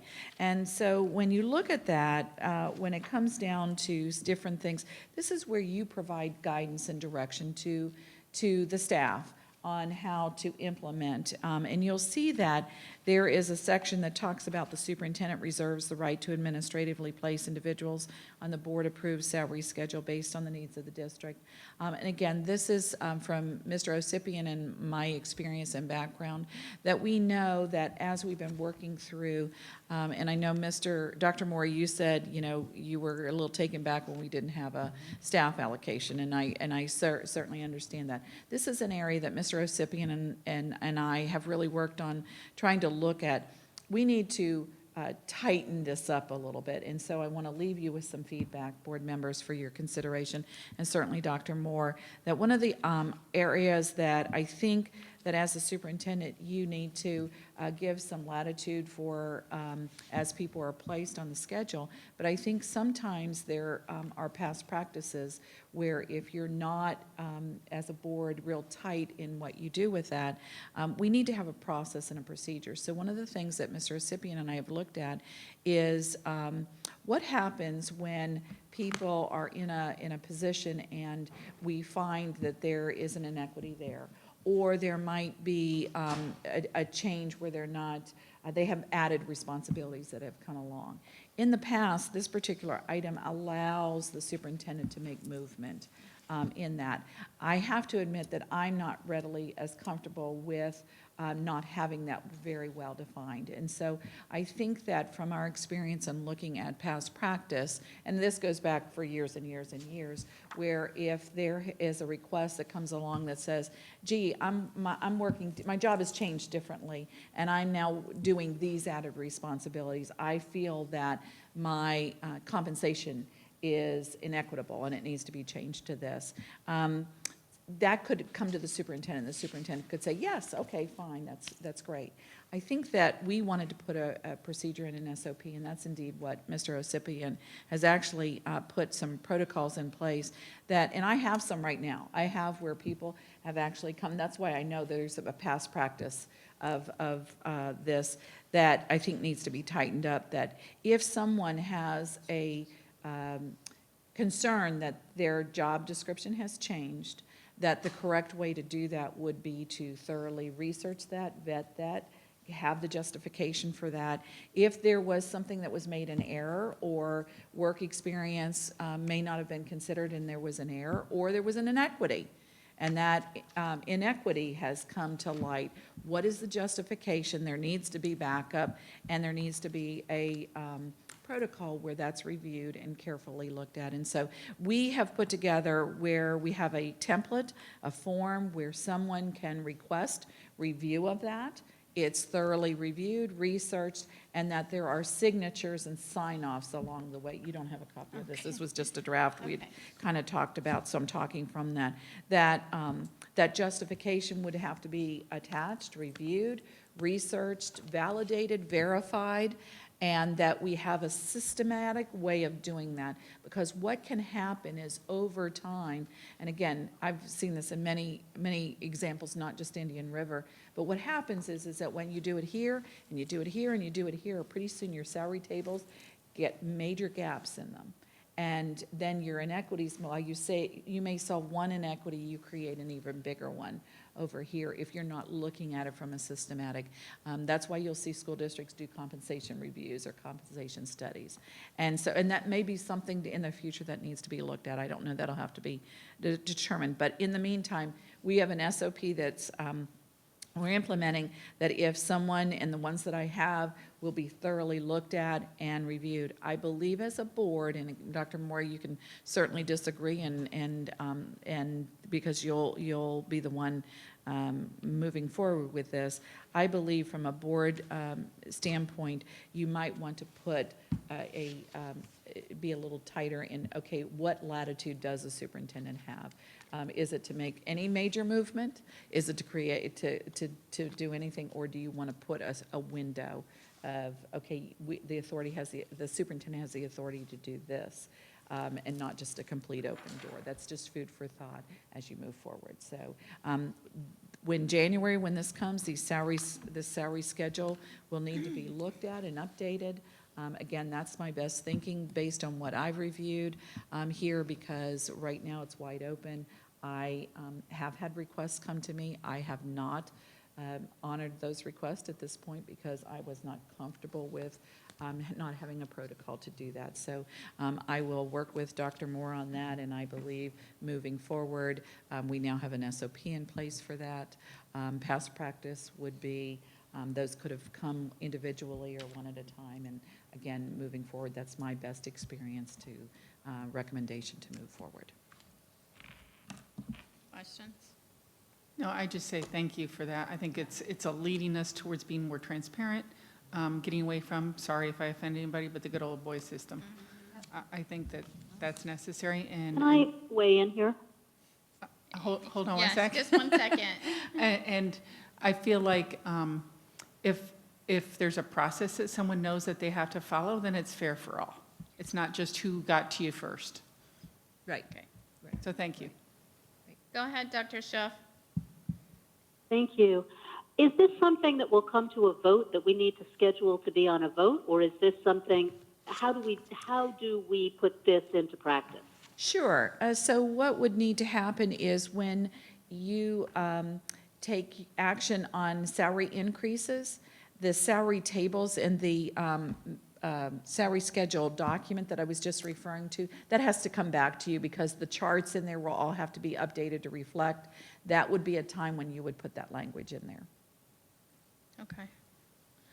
So the form that you have, my understanding is any of these changes under this wording could just be made and there's no board approval, there's no board, it seems like it's a loophole that the superintendent does not have to come to the board to let them know that there's going to be an increase given to an employee or employees. My understanding, that is what that says. That is my understanding as how I read this and how I observe past practice for many years in the district. I can't speak to other districts. I know, from my experience, I was in a very different situation. And so I'm operating from that context that would require board approval. I think there are times when you hire an individual and they come in and they start to work, and HR, based on the guidelines, would set the salary schedule based on the tables that you have, and then maybe 6 weeks later, more work experience comes in. And you don't want to bind a superintendent's hands to make that corrective action. That's not what I'm referring to here. because the documentation is here. It would be as your district is growing and progressing and positions change. I mean, we have one right now that I do believe really needs to come to the board, and the correct way to do that, because it's such a significant change in the job description, that job description needs to come back to the board and needs to be completely rewritten, and to be reflected. It also is something that, again, Dr. Moore and in fairness to him, I haven't talked to him about this, but it may even need to be looked at, is that feasible for one person to do that?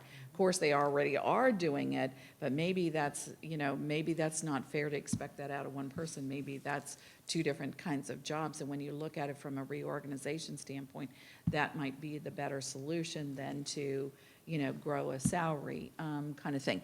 Those are just things that have to be looked at, but according to this language, yes, that change could be made without board approval.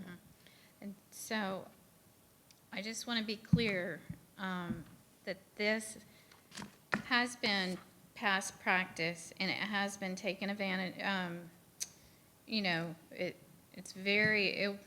there's nothing saying that you can't do it, but this has been past practice, so I feel that it's very important that we understand that, okay?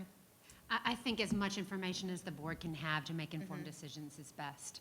So in this situation, I think it's important that those job descriptions are brought back and salary increases are brought back, and so the board's able to work with the superintendent to identify if there are areas, especially as we look at, for example, different areas where we're expanding departments or we're looking at providing additional services to schools. So, I'm in support of that. I think it's important to have an informed, engaged board. And board members, I just felt really compelled that I needed to make sure that I do have some requests. I will share those with Dr. Moore. I have not acted on those because I was not comfortable. This was not something that typically I would have done in a vacuum. So again, that's why you get the recommendation that you get today moving forward. Thank you. And I appreciate Mr. Osipian for bringing this. I know he brought this to Dr. Moxley's attention, that it was probably something that needed to be looked at, and I appreciate you doing that. Yeah. Well, I think Dr. Moore, all these are just opportunities to look at policies, procedures, and processes in place, and it's a great opportunity to look at all those things. Thank you. Thank you. Thank you for your work. Thank you, and that concludes the superintendent workshop part of our agenda. We're going to take a little break, Mrs. Zork. Yes, let's come back at 2:30. Thank you very Okay? much. Thank you.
and we're going to call this workshop back to order here. We have went from our superintendent workshop, and now with the time that is left, we are going to go into our board member discussion. And we have approximately 20 minutes per board member, and Suzanne's going to give us the 3-minute wrap up, and then at that time I'll allow whoever's topic it is to wrap up that conversation. Dr. Schiff has asked to have her item taken off, being that she'd prefer to be face-to-face when she talks about her item. So at this time, what I'm going to do is I'm going to turn this over to Mrs. Barenborg, who has a topic that's very dear to me, so go ahead. I figured it was dear to all of us because as we attended FSBA last week, I'm sure that you also had conversations with fellow board members across the state about vaping. And since we had just put that proclamation forward and the expression on different people when they talked about that was thank you for doing that. And other counties are starting to do similar things or have done similar things. A parent had watched when we were talking about vaping, and it's a parent that has come and been very involved in things for like dress code and things like that. And she asked me to look into these vaping sensors, and so I did look into it. But I asked her if she would like to give me a statement to read, and she said, thought about it back and forth and said yes this morning. So I have her statement. If it's okay, I'm going to read that. She is a nurse, and so I think that's important to know. It's Karen Rutledge. And she said, good morning. So I'm thinking about this statement. Here it is. As a registered nurse in Indian River County, as well as a parent, I am concerned for the children not only in our schools, but nationwide with regards to vaping. The Surgeon General has declared this an epidemic. We are very aware of the harmful effects of smoking after all these years, of which took decades to see the long-term effects. In less than a decade, we are hearing on a daily basis one horrible story after another regarding vaping illness, and that's just the acute injuries. We haven't even begun to see what the long-term effects will be. I would like to see continuing efforts in the fight against vaping. I applaud the efforts that have been made so far. Education about the dangers of vaping is definitely an important topic. However, we need to do more. I would love to see the vaping companies provide support to schools to help ensure that their products won't end up in the hands of teens. That, however, I don't see happening. So I would love to see a partnership between the hospitals in our county and the school district to investigate the use of vaping sensors. The technology exists. Our kids' lives might be saved if we can deter them before they try vaping. These sensors can be placed in areas that we cannot place cameras in, such as bathrooms and locker rooms. Even if we start with sensors in 50% of these areas, it would create less areas that need manpower to monitor. It would create an environment that would make kids feel safer about going to the bathrooms. Other kids use bathrooms for other purposes, such as fights. Many kids avoid the bathrooms because of this reason. These sensors are able to detect commotions of sudden nature. So I would like to ask the district to make efforts to find funding for these sensors. The ultimate goal would be to have them in all locker rooms and bathrooms in all schools. I realize that would be a massive expense. I am hopeful that you could find community funding or even a grant funding to start a pilot program. I would love to see collaboration with our hospitals. I look forward to seeing what we can do. I really feel like this would be well supported by parents in the community. So she sent me a link that I had sent out to you, but I think we have that to show. So if we can show that 2-minute video. This is very interesting. An Oklahoma school district is hoping to prevent vaping in the bathrooms by installing new sensors. These smart sensors are able to tell the difference between vapor with nicotine, even vapor with THC. News 9's Clayton Cummins has the story, all new at 5.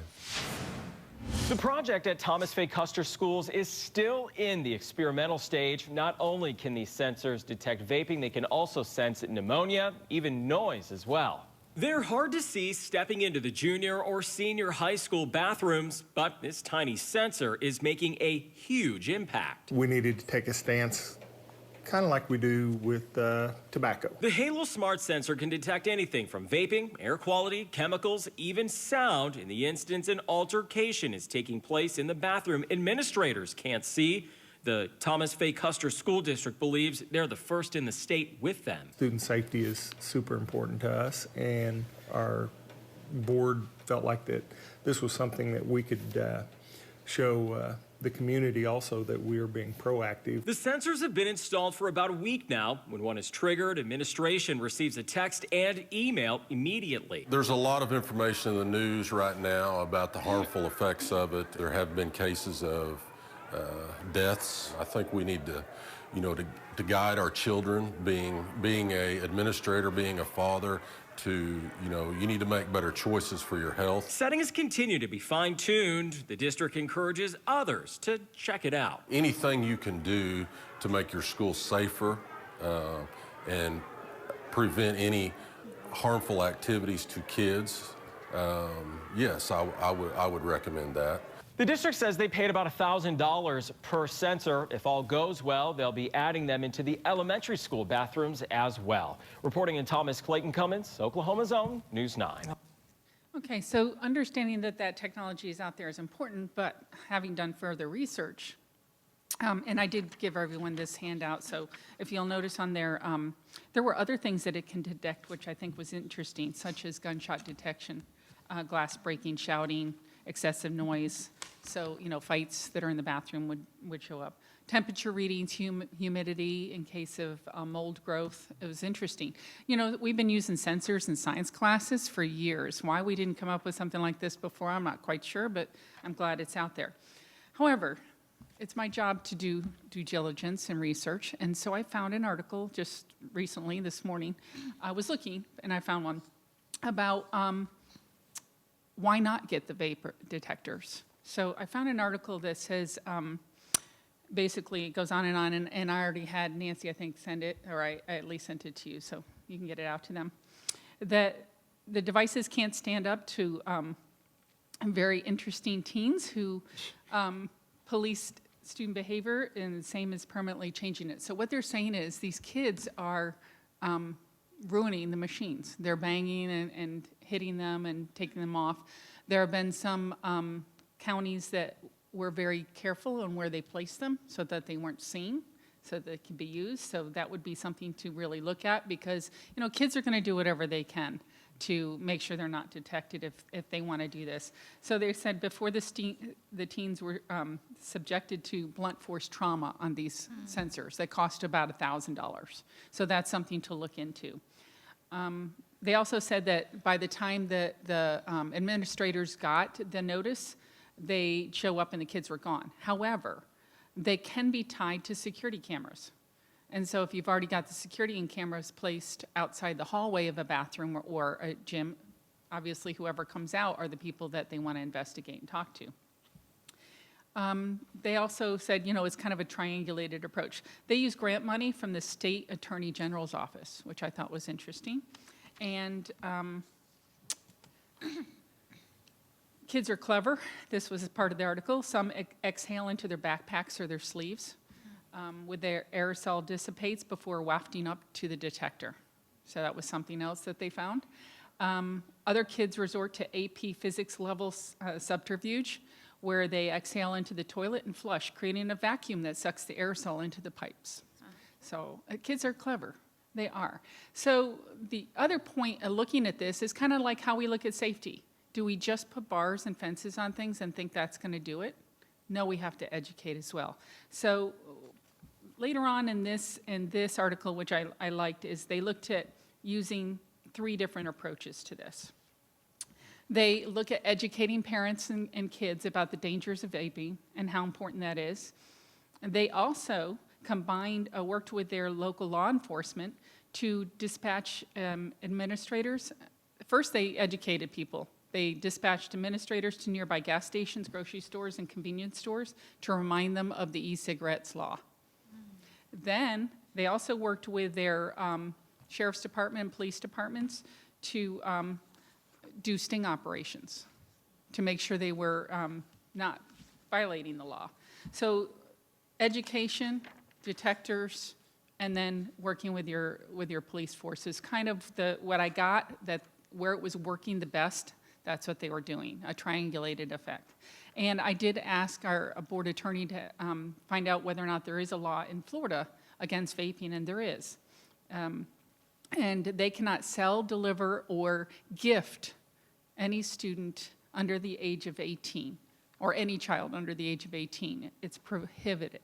So no one can even gift somebody else a vaping device, which I thought was interesting. So next steps. I'm bringing this as an item for us to learn and kind of look at and be proactive about. We've already been proactive in looking at this and the danger of this.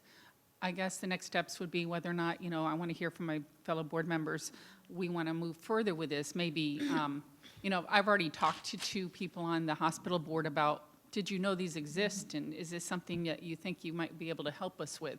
Of course, they're just thinking about it right now. There's been no discussion, just an informational conversation about it. Okay. Sure. Thank you, Madam Chair. I think this is a great topic to bring forward. I think this is something to really consider, even as a pilot program to get started, because I also had concerns with vandalism. And by the time you get to the bathrooms or wherever they would be, of course, kids are pretty clever, but you are right. If there are cameras outside of the bathrooms, then you can kind of get some investigation going with that. At its best, it's a good deterrent. So kids who know that it's there are less likely to begin vaping in the bathroom, hopefully.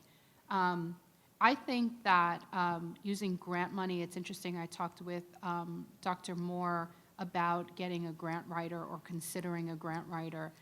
This is one of those items that that might fall into the category of using a grant writer for, if not using, state funds. What was it that they used? The state attorney general grant money. But either way, I am in support of it. I don't know if we can move forward with installing one of these in all of our schools right away. Certainly, I think at the high schools, with due diligence, I think it's worth a shot. I think we'll never know if it's going to be successful unless we actually try. And anything for the benefit of our children, as you mentioned, to educate children and working in tandem with our law enforcement, it's certainly worth a try. I mean, who knows, being pioneers here in Florida might actually help our children be vape-free. So thank you for bringing this forward. Sure. I'm happy to support it as a pilot to get started. Mrs. Zork, can I weigh in here too? You go ahead. Yes. I agree with you that it's a really important issue. And I'm going to say a couple of things that I'm actually going to ask Dr. Moore his opinion, because I think there's a really fine line here between how we change the culture and climate and how we continue to, this is the same issue in safety and security, where we make it all about, can you hear me? Yeah. Okay. Where the approach we take is all about surveillance, and it's all about catching bad kids. That's not what I said. I have some concerns about how that plays out. And I'm not disagreeing with it. I think it just happens to be a larger conversation. There's all kinds of evidence, Mrs. Rosario, in my background in criminology and criminal justice, the preponderance of the evidence says deterrence doesn't work. And the reason deterrence doesn't work is because nobody really thinks they're going to get caught. So I would be concerned about doing something from the perspective of simply because or not even simply, but because of a belief that's unproven that it may have a deterrent effect.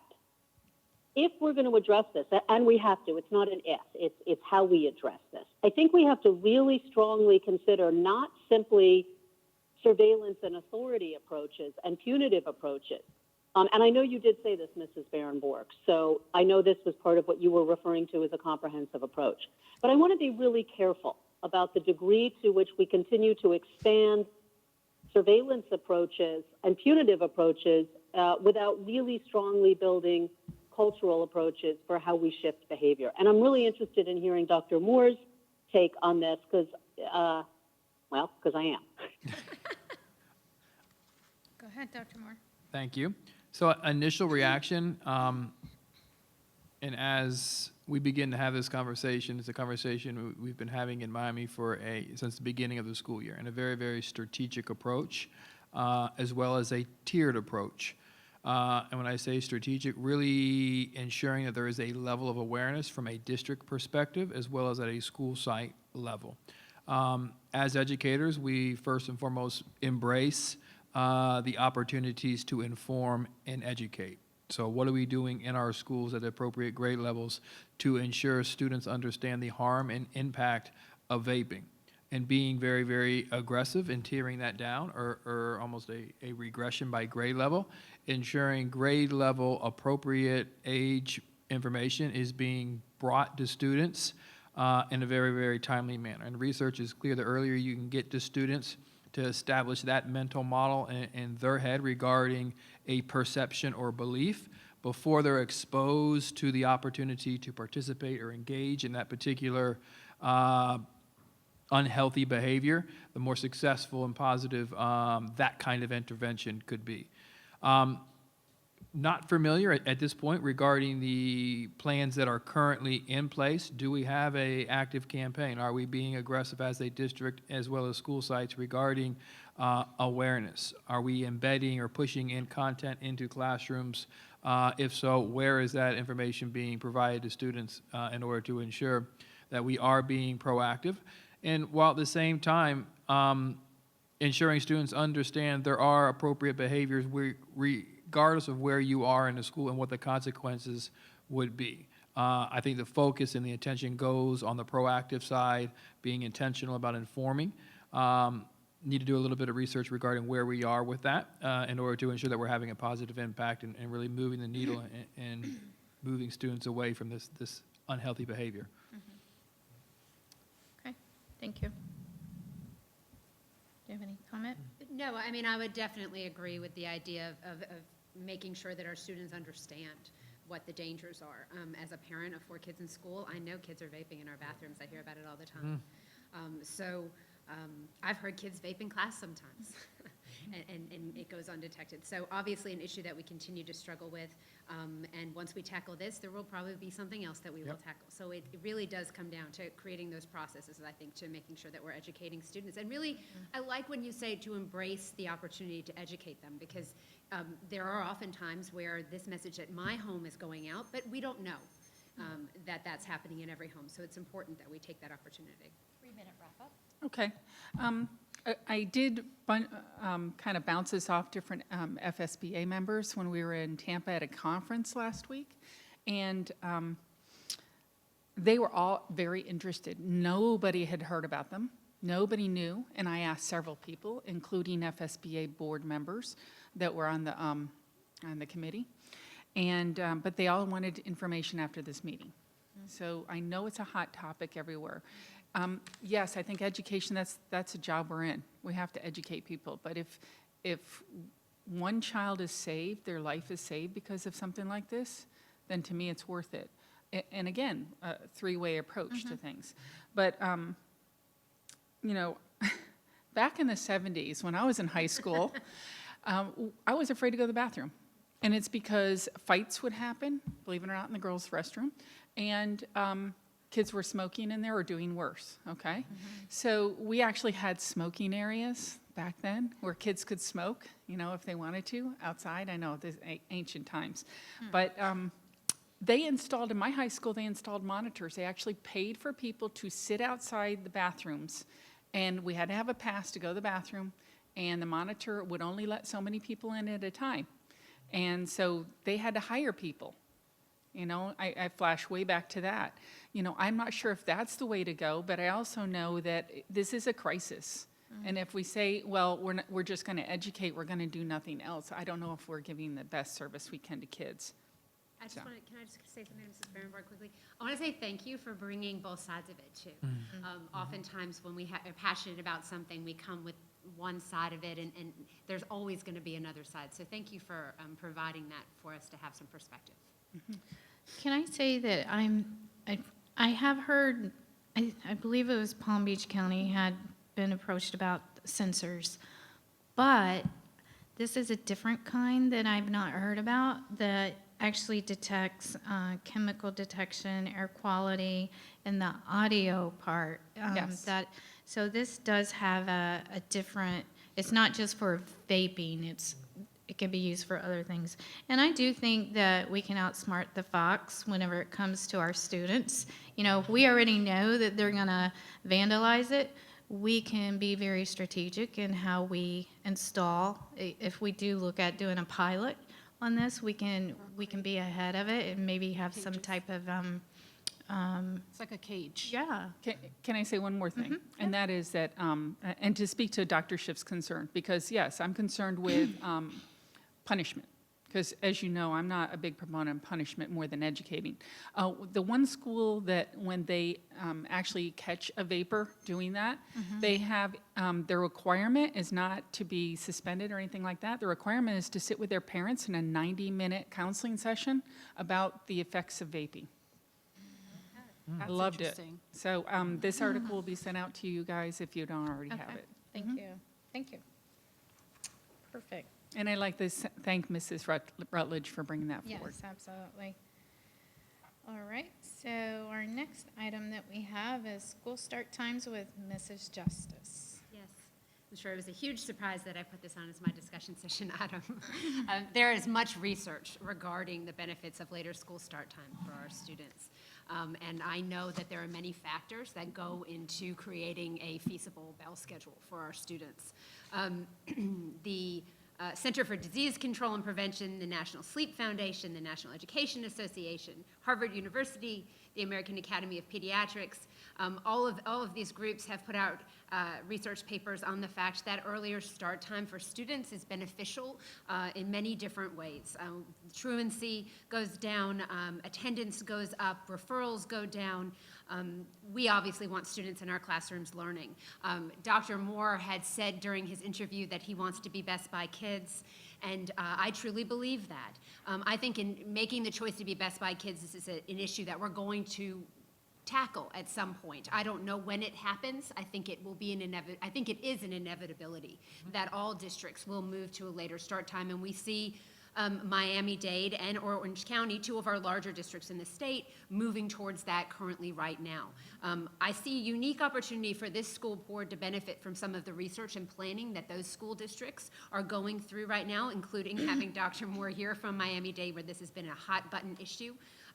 I know that this district has been committed to having start time models that maximize the use of buses and keep our costs down. That's always going to be something that's taken into consideration, but we do know that there are times when putting the best interest of students is important and may cost money. So it provided in the backup, and I don't know, Dr. Moore, if you had the opportunity to look at the backup for this workshop item, but there was in 2017 a committee that was put together. I've served on a number of different committees. This committee was quite thorough in trying to gain a lot of feedback from different stakeholders. We had teachers, students, parents, athletic directors. The one voices I think that weren't really there, unfortunately, that were there at first but then left were the people that really were against making the change. And I think they really need to be a part of anything that we do going forward. So I have brought this forward not to gauge board members' interest in making this change, merely to let Dr. Moore know that this is something that is important to me as a school board member and as a parent, as we look at student achievement being the primary reason why we do what we do. This is an area that I think we would be remiss that we did not pay attention to. So I welcome Dr. Moore's thoughts on this, if he has anything he'd like to share, as well as my board members. Again, just wanted to make sure all board members had the backup material from the committees, the minutes. I hope you've had an opportunity to look at those. They are very interesting, and hopefully this will be something we're able to discuss in the future. I think well, let me just back up and talk through Miami. So Miami, we are in the midst of going through a year-long project in evaluating start times. And it began with months of research, of pulling together the data, validating that the research is accurate, and then ultimately moving forward with an item, taking it to receive community input regarding the shifts and modifications to start times. in review of the research, it is clear.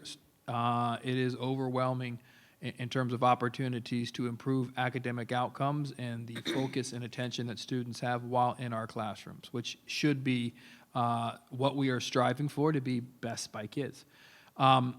When I look at the start times here, I've never seen a start time so early. And to be open, honest, as a father of two young ladies, referring to my daughters here, that is, to have them at a bus stop in pitch black, 5:35, it just is concerning to me. We have an opportunity here, as in January, which I pushed out information today regarding being on the lookout for opportunities to connect and engage for all members of the community, connect and engage with me as I go through my learning tour at all schools. And this could be a topic that I would be willing to put on that agenda to initiate the conversation, and I would initiate in a way of informing. So just not going out and listening to what we perceive are opportunities for improvements. I want that information, absolutely. But at the same time, being aggressive and informing the community, if we are going to be an educational system that addresses the needs of 21st century learnings, this is what the research is saying that we need to be looking at. So just not receiving information, but pushing forward the research that kind of allows our community and our students and our teachers to look at our current practices and say, you know what, that may be an opportunity to improve. And then from there, scale out. I agree. It is something, whether it is next year, in 2 years, or 3 years, we are going to have to really evaluate and align our talk with our walk, allowing a bus schedule to drive our actions is probably in the best interest of children. With that being said, looking at where our buses are taking our students in terms of choice is also an additional layer that we need to look at as a district.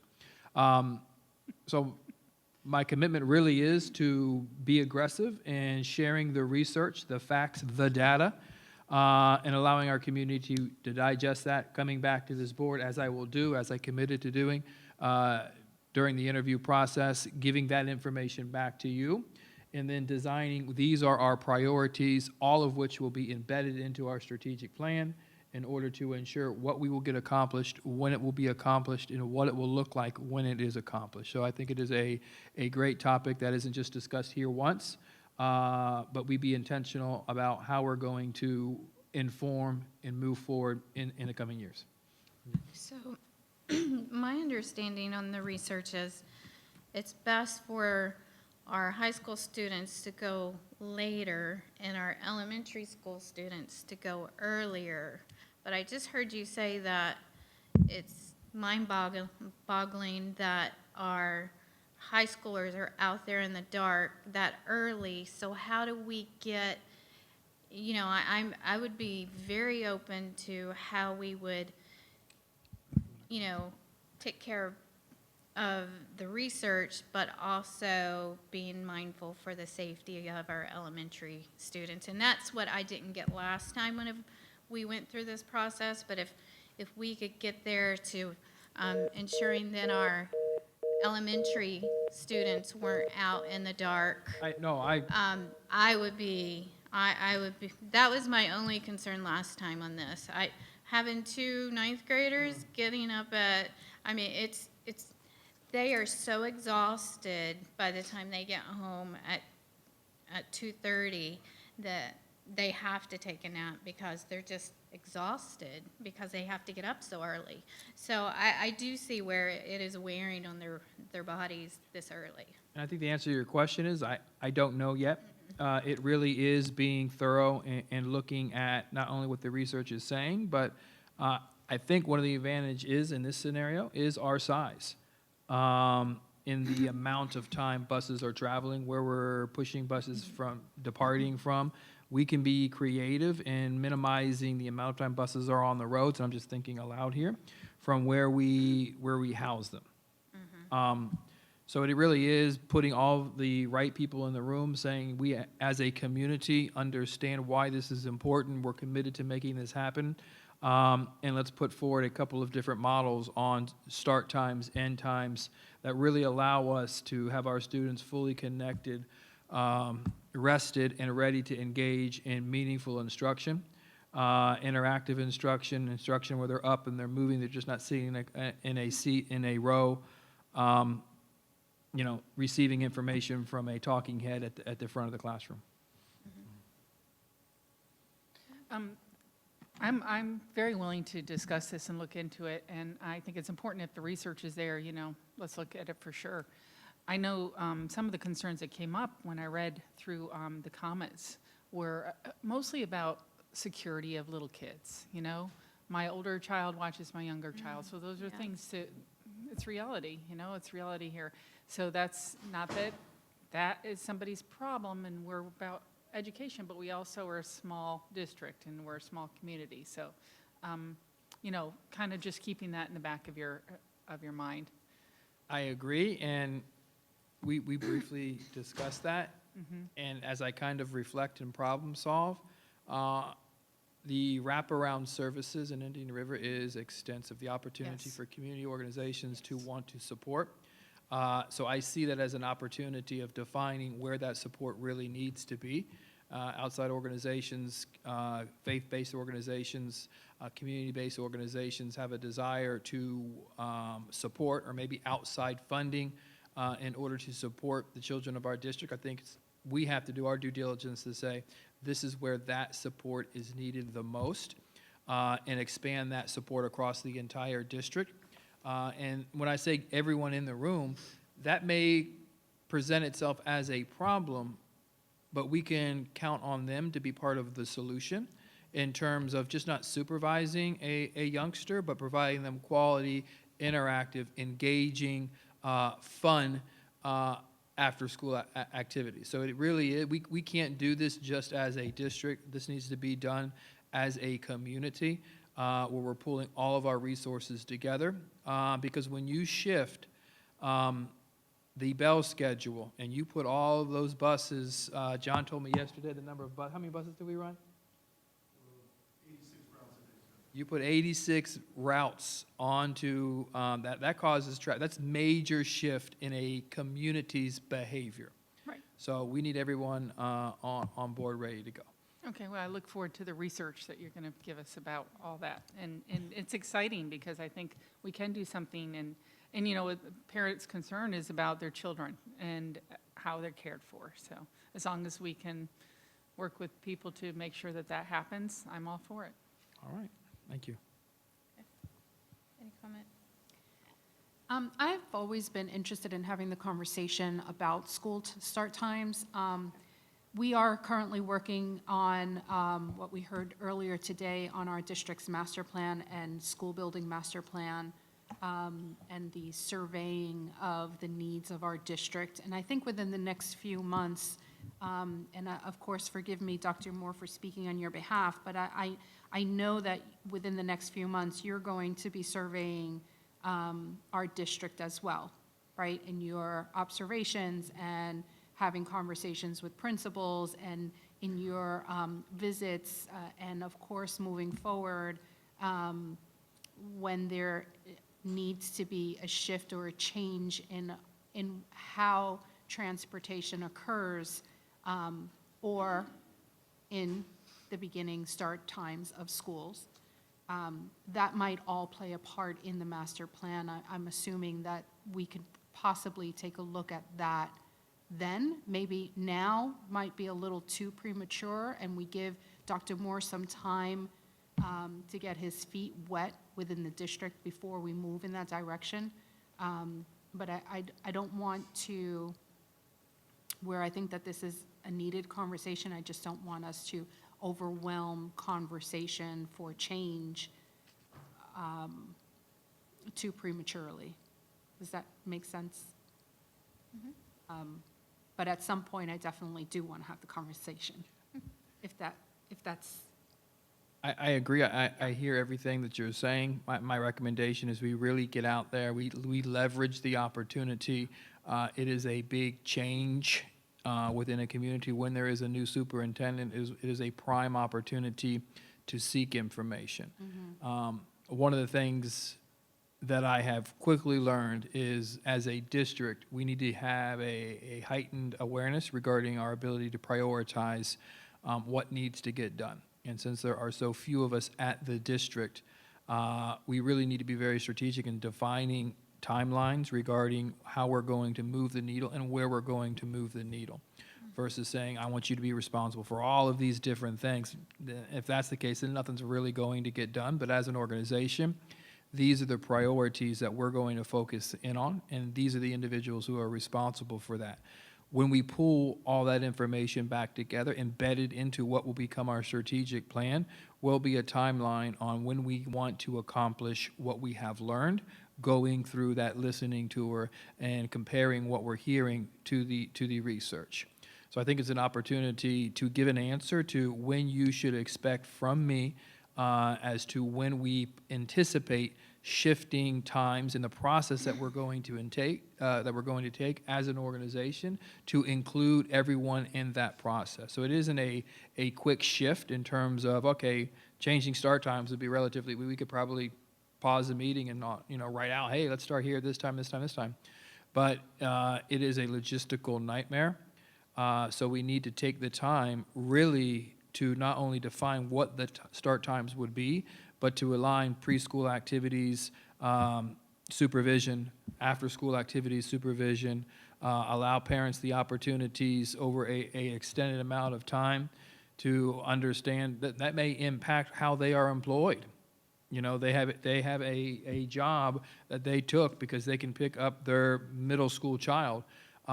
So we need to be in service to our community and saying, this is why we're doing it, and giving the entire community enough time to reorganize their lives, for lack of a better way of saying it. So when we make this shift, not only are we experiencing the academic outcomes, but at the same time, we're being, kind of in standing in reverence or in honoring our community as a whole by giving that information in a very, very proactive way. Oh, I don't know that there's anything else to add to that, to be honest. Yeah, I mean, I think this is something that we know is going to be difficult. There will be, what's happening now is working for some people, and it's not working for other people. For example, we have high school teachers who have young children, and they have to be at school well before their elementary school children are going to school. So it will be challenging, but it's also an opportunity to reinvest with our stakeholders and our partners to create new opportunities for our students. I am a mother of 4, so I am nothing if not patient, but I am persistent, and this is something that, as I've said, I've brought up before. I am willing to do the work to help this board to get to wherever we need to be to be in service of our community and to be best by students. This is not the last time you will hear me discuss this issue. I've been contacted by many parents who are concerned and that are ready to advocate for a change. So I do feel there will be support. And it's, again, working with our community to make sure we're making the best decisions for students. Thank you. Thank you. 2 seconds. Nice. Okay. We're not gonna take a break, but we're gonna allow Nancy to call Dr. Schiff back here.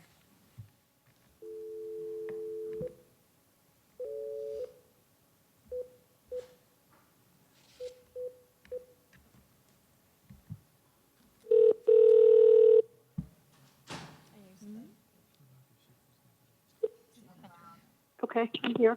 Okay, thank you. All right, The phone cut out.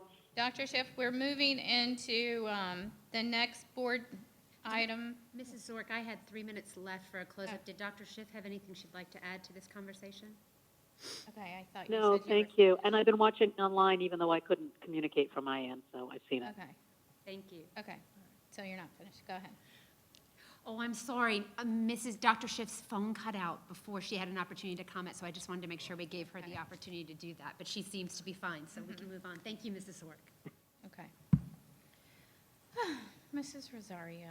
Thank you. Would you like to go into your FSBA takeaways and board protocols. Yes, please, thank you. So as many may know, last week, the board and Dr. Moore, we attended FSBA's school board training week and superintendent training. And there was one school board chairmanship forum that we were all at. And one of the things that was mentioned at the school board forum were school boards having protocols in place. It was incredibly informative. We all who were there received a PowerPoint, which I actually got extras if anybody wants some extras. I did not get this, Nancy, to you to send out or to make copies in advance because I apologize, I didn't have it electronically. So when they had extras there, I just picked them up. So do you want one? I got one, I went to it. I figured that. You don't It's have the to. same I one can that just was pass it given out around. last year. Yeah, so it's I the have same, it might be the same. I'm not sure. I wasn't there for the one last year. At either rate, the protocols cover basically how business should be conducted by the school board and how we as a team, as a board team, will communicate with each other. It limits the power and authority and the responsibility to not one, or rather I should say, it does not hinder our responsibilities, but it actually gives us a voice in unity. So setting up protocols is slightly different than setting policies and procedures because the protocols can be changed. They're living documents, basically. And it's somewhat of a manual for how we conduct daily business.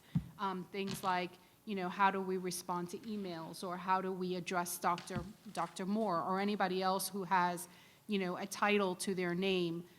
Do you address people by first name or by the Dr. Moore? Or Dr. Moxley, or Dr. Schiff, right? Do we call someone by the first name? Things that we can create in a protocol. Let me see my notes here. How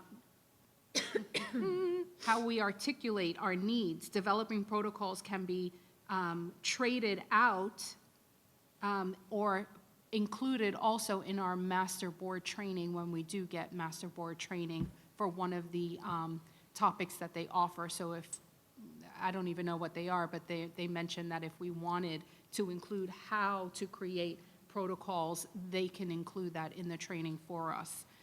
So I just think that even though this is not the opportunity to discuss what protocols we want in place, I wanted to bring it up because it is incredibly important that, unfortunately, we don't have protocols. We may have things that we do, but we don't have anything written down. And I would love for us to be able, at some point in the near future, to have further discussions about protocols, setting protocols, what they may be. Included in your handouts is Pinellas County. Carol Cook is a board member at Pinellas County, and she gave the training for this. She actually sent Pinellas County's school board operating procedures manual to my email on Friday evening, but I didn't get it until Sunday, which is why it wasn't included in the handouts, so I do apologize for that. But it is included for you all to kind of read through. It does include their strategic plan goals, and it has different major items like correspondence and phone calls received to the board, budget items, notification of critical information, assignment of school board members, equipment, minutes. We may not choose each one of these items as a board. We may choose other items. We may choose to mirror some of these. I just think that I wanted to bring it forth because I think it's important. I think we're talking about how we can be united, how we can function together, how we can be productive in our work as a board and understanding some of these. I know Dr. Moore talks a lot about setting protocols in place. This is one area that I think is pretty critical that I didn't know we didn't have until I realized that we didn't have it. So again, I hope that, I'd love to hear from you all on this and hear your feedback, of course. Can I? Or do you mind? Doesn't matter to All me. right. No, I think this is great. I know that from my memory, this is something that everyone talked about from last year after attending that they wanted. And then at the time, it was just so many other issues that just kept coming up that this got put on the back burner. I think, we have talked about the master board training. We just need to look at the schedule now and figure out when they're available. It's FSBA that does this, correct? The master board training. And just see what their schedule is and try to get it during one of our workshop sessions. And I think this is perfect. And then after we learn that, this is my opinion, we can look at drafting the protocol and maybe have something complete by this spring. So I think it's great. Thank you. Do you want to speak? No, please, Terry. I think, didn't you bring this up last year? I did. Okay, because I remember this conversation. And Exactly. when I went to the training this year and they talked about protocols, I thought, oh, this sounds familiar.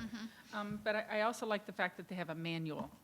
Now, I know that Carol Johnson served our district for many, many years as a school board chair, and I asked her when I first came on the board, is there some sort of manual or procedure or induction or orientation?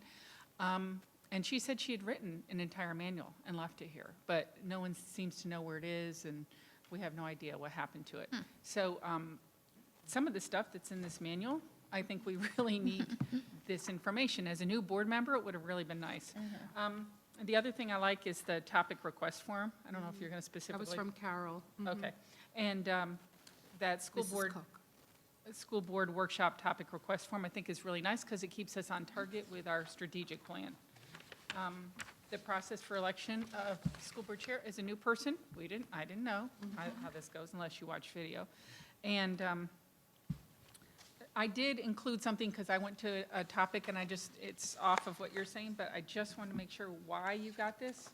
I wanted to tell you why you got this. But I went to a session that I think you were the moderator for, so I know you attended it, but it's the Marjorie Stoneman Douglas School Safety Commission summary, and it's an update of the last update. So I don't know. And I can give, it's an update, but there is a specific focus to it. Right, because it's Mike for school Carroll- board members. Mike Carroll was he was the secretary of DCF, and then he was obviously on the commission as a secretary, but then when he began to work for Lutheran Services, he was appointed by Rick Scott to the commission. So it is an update, but he did kind of call out exactly what the mental health areas were, because that was what he, and you sat through the session. so I you didn't know if, protocols. if the rest of you attended it, sorry. No, that was smart. But I wanted to make sure that you had a copy of it, and you as well. Okay. But yes, I agree, we need to move forward with the Protocols. protocol Protocols stay and a on manual. protocol. Well, your topic Yeah. was school board member takeaways from the Yes. FSBA. That is why I sent that. So I'm not trying to get job done. No, you're good, you're good. You're good, you're good.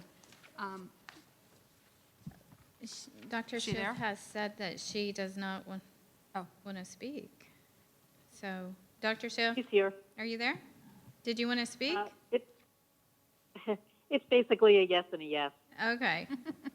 Is the short version. Yes, Okay. we should do it. Yes, there's great models. Yes, we should work towards this moving forward, both for our own and subsequent boards. Okay. Ditto.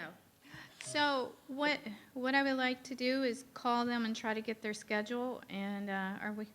So master board training is a series of sessions. It's something that we can kind of design a little bit to suit what we feel some of the needs are, as well as Dr. Moore will probably have some input. So and it's my understanding they will work with us to be able to come here. So I think you're right, reaching out to them and really asking, what does that look like? What are the areas that you could cover? And then I think we probably need to come back in some type of a workshop or a discussion session and review what's available and how we think as a group it should be structured. And I agree. So I will reach out to them and see what type of schedule they have to know what to bring back to the board. And Can I jump back in? Uh-huh. Just a quick thing. I know some school boards had election of new superintendents this year, and among the very first things that they did was actually schedule master board training moving forward. So with a new superintendent and to set the stage for whatever may happen in the future, I think it's important we really set this up as soon as we possibly can. I would love to see that happen. I would like to ask this, though, that we put dates out that are in the future so that if we plan something, because I've had to change something 3 times this week because of last-minute changes in our meetings. So if we can Which make sure. one? My hair appointment. No. Which meeting? You tell. Oh, closed session, absolutely. Her own personal. No, She's had to schedule personal stuff. There Yeah. have been executive sessions changed. Right. Yes, and I would agree with you. I have had things yeah. changed, and I have So- had to rearrange my schedule. Right, as so well. my point is, can we get those dates as soon as possible that Yes. are farther out, like But mid-January, end of just January? to clarify, the reason there's been changes in that is we're trying to get it, this conversation during the time that Dr. Moxley and Dr. Moore are both here at the same time. So it's been hard trying to arrange that. My poor hair. But, business, this is, Wouldn't have even noticed if you hadn't said Jackie? Can she have her 3 minutes? No, that's okay. Just to close, there was a kind of like a cheat sheet card. I have 2 extras. One is mine. I don't know who would, I'm sure Dr. Moore, maybe Suzanne would want it. On both sides, it actually just quickly highlights parliamentary procedures.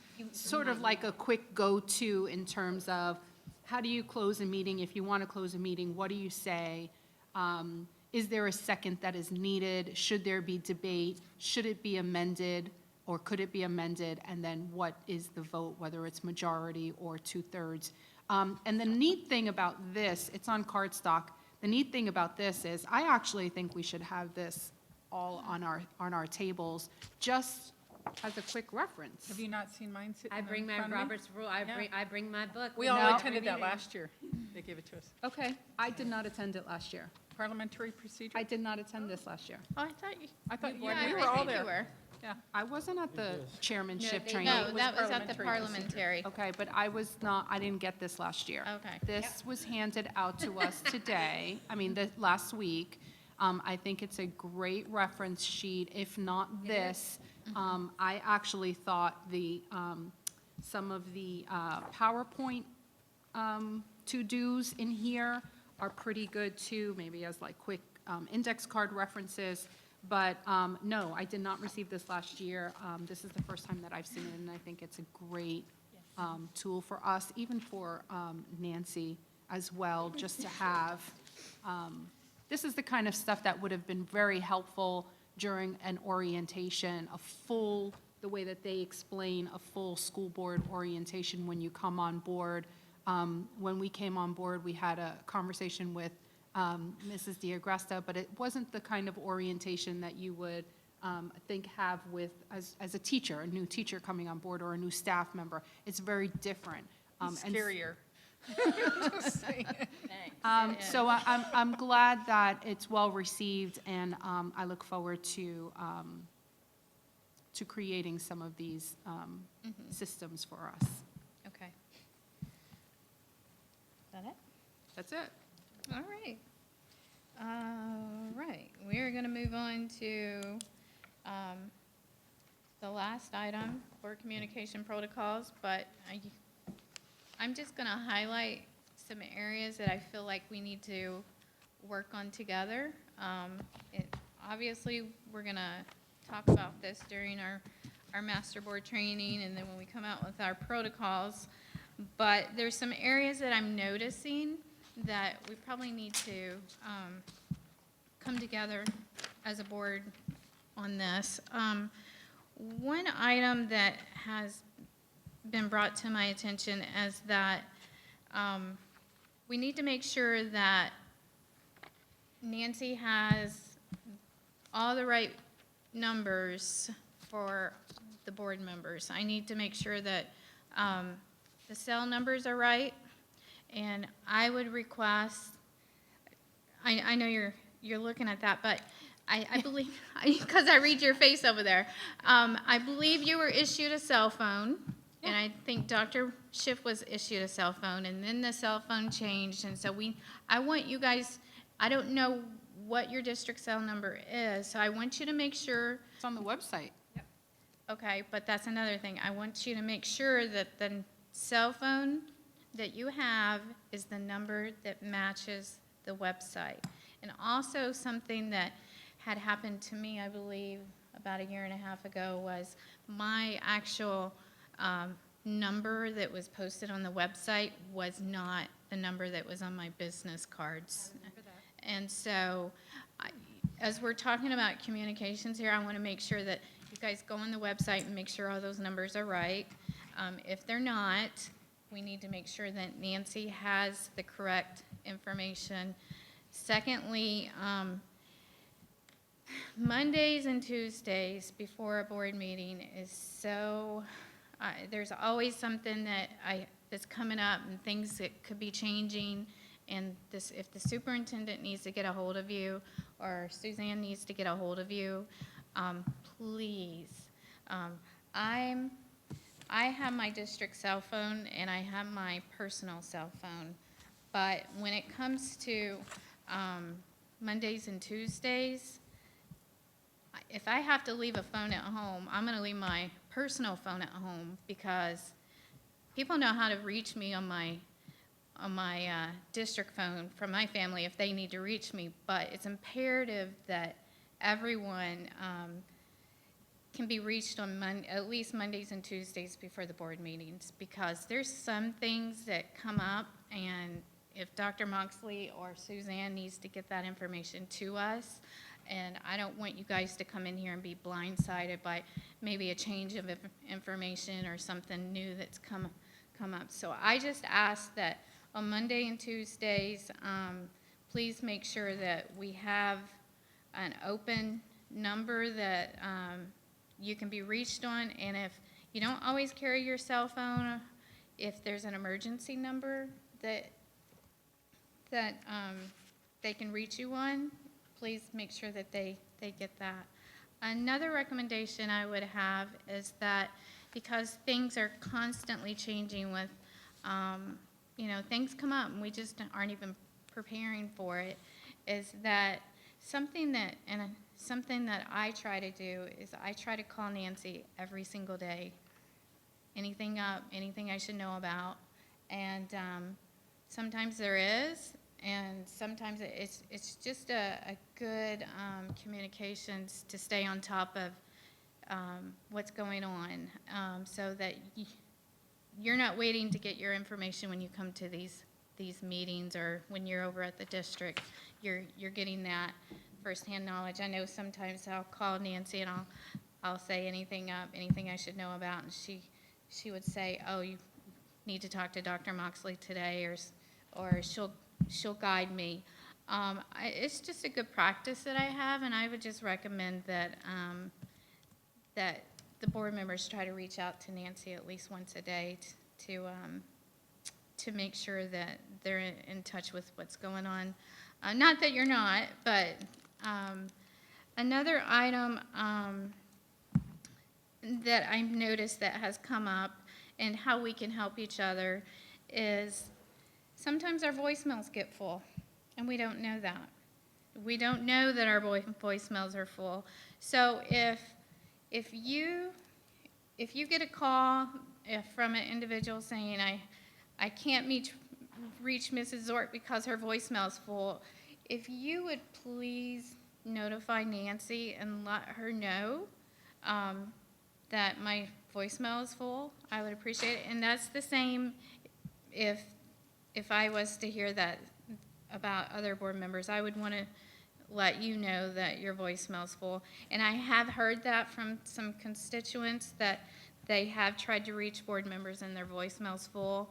So I just think as we're working together as a team, if we could try to just help each other out on this. That was one area.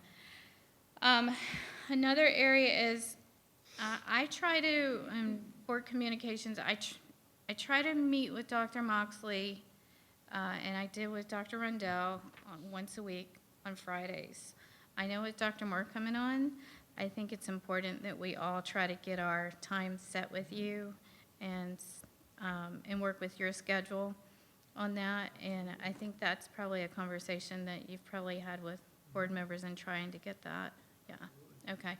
And I found that to be very valuable, even though it's an off week and we don't have a meeting coming up. I've noticed that those off weeks, we can still, we can talk about the things that aren't on the agenda, but the things that have been building up. So even if you don't have anything to talk about specifically, I think it's good to go ahead and meet with the superintendent, because he might have some areas that he wants to discuss with you. And I know I'm feeling like I'm telling you things that you already know, but I don't know what you know. So, well, we've served on the board for 3 years together, so you know what I know. Right. Well, I don't know, but I'm not quiet. As we go into the new year, I would ask that, as we did last year when you guys come on the board and you submitted your items that you would like to have for board discussion, if you remember that list that we had, that you sent Nancy, of the items that you still would like to discuss, and because we've been a little preoccupied with the superintendent search and things like that, we still, just like with the board, master board training, that's been on a list. I have 3 items that I would like to discuss going into the new year. One of them is the millage. We're going to have the conversation on the millage. So that's going to be one of my first items that I have going into the new year. Something that I've been wanting to work on for my last 3 years is our extended day program. That's going to be on the list that I want to talk about. And then the vocational technical center, phase 2. That's something that's near and dear to me. So I would like to talk about that in one of my board discussions coming up. So if you have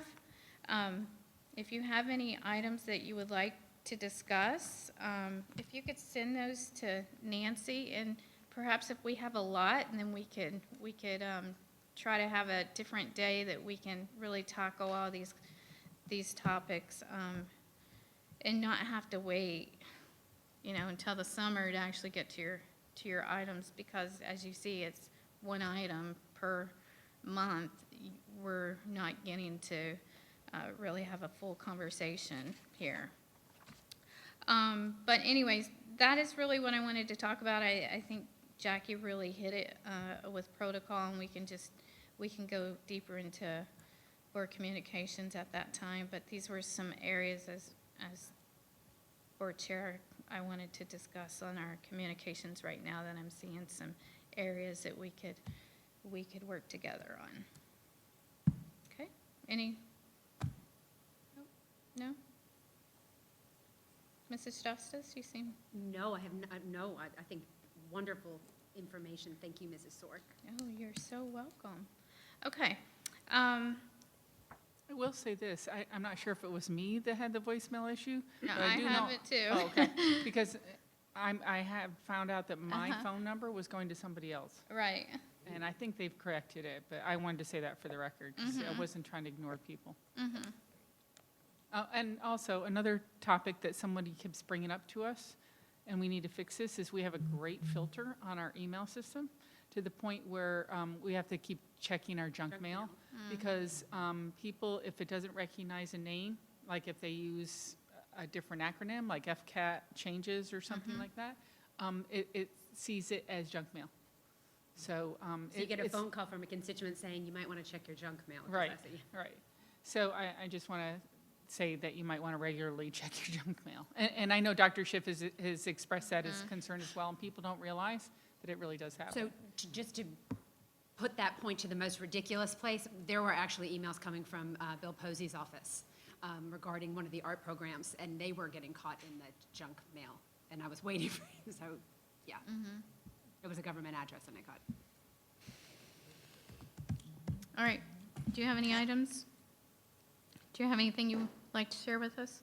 No, just as I have gone through, I think this is probably the third full day, plus the time at the conference, continue to be encouraged regarding the quality of the individuals that I've had the opportunity to meet. Continue to be encouraged regarding the work that lies ahead. So looking forward to moving through the onboarding process, getting dates out there, in which I'll be in the community, really, truly to connect to individuals beyond this building. I think Thursday will be a really, really fun day for me. Next Oh, week yes. is an opportunity to sit with principals and really unveil a superpower, which is data, and really look at the reality of where our students are sitting in the schools in which they are principals of, and really talk through that reality in order to define where we need to go as a district in order to ensure every single student, regardless of what school they in, regardless of their FSA level, has the opportunity to experience a year's worth, if not more, of growth. So this work is going to be super, super exciting. Each and every single one of you had the opportunity to meet with and have been very, very upfront and honest regarding your expectations. And I continue to say collectively a very, very solid and united expectation regarding what this public school system should be for its community and children.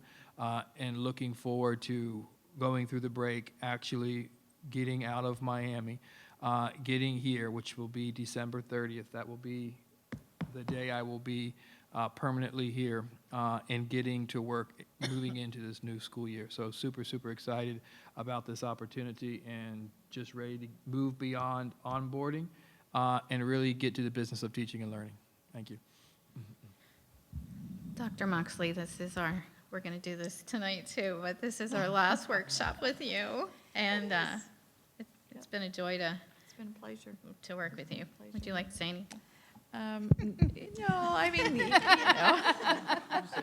no, it's just been a pleasure to work with all of you, and it's a great school district, and I'm very excited about the future of Indian River Schools, the staff and the teachers and our students and our parents and community partners. It's just a great community, great potential. So I'm excited about watching the good things that come to fruition here.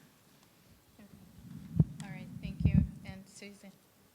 You don't have anything? Okay, so we're going to adjourn this meeting at 3:30.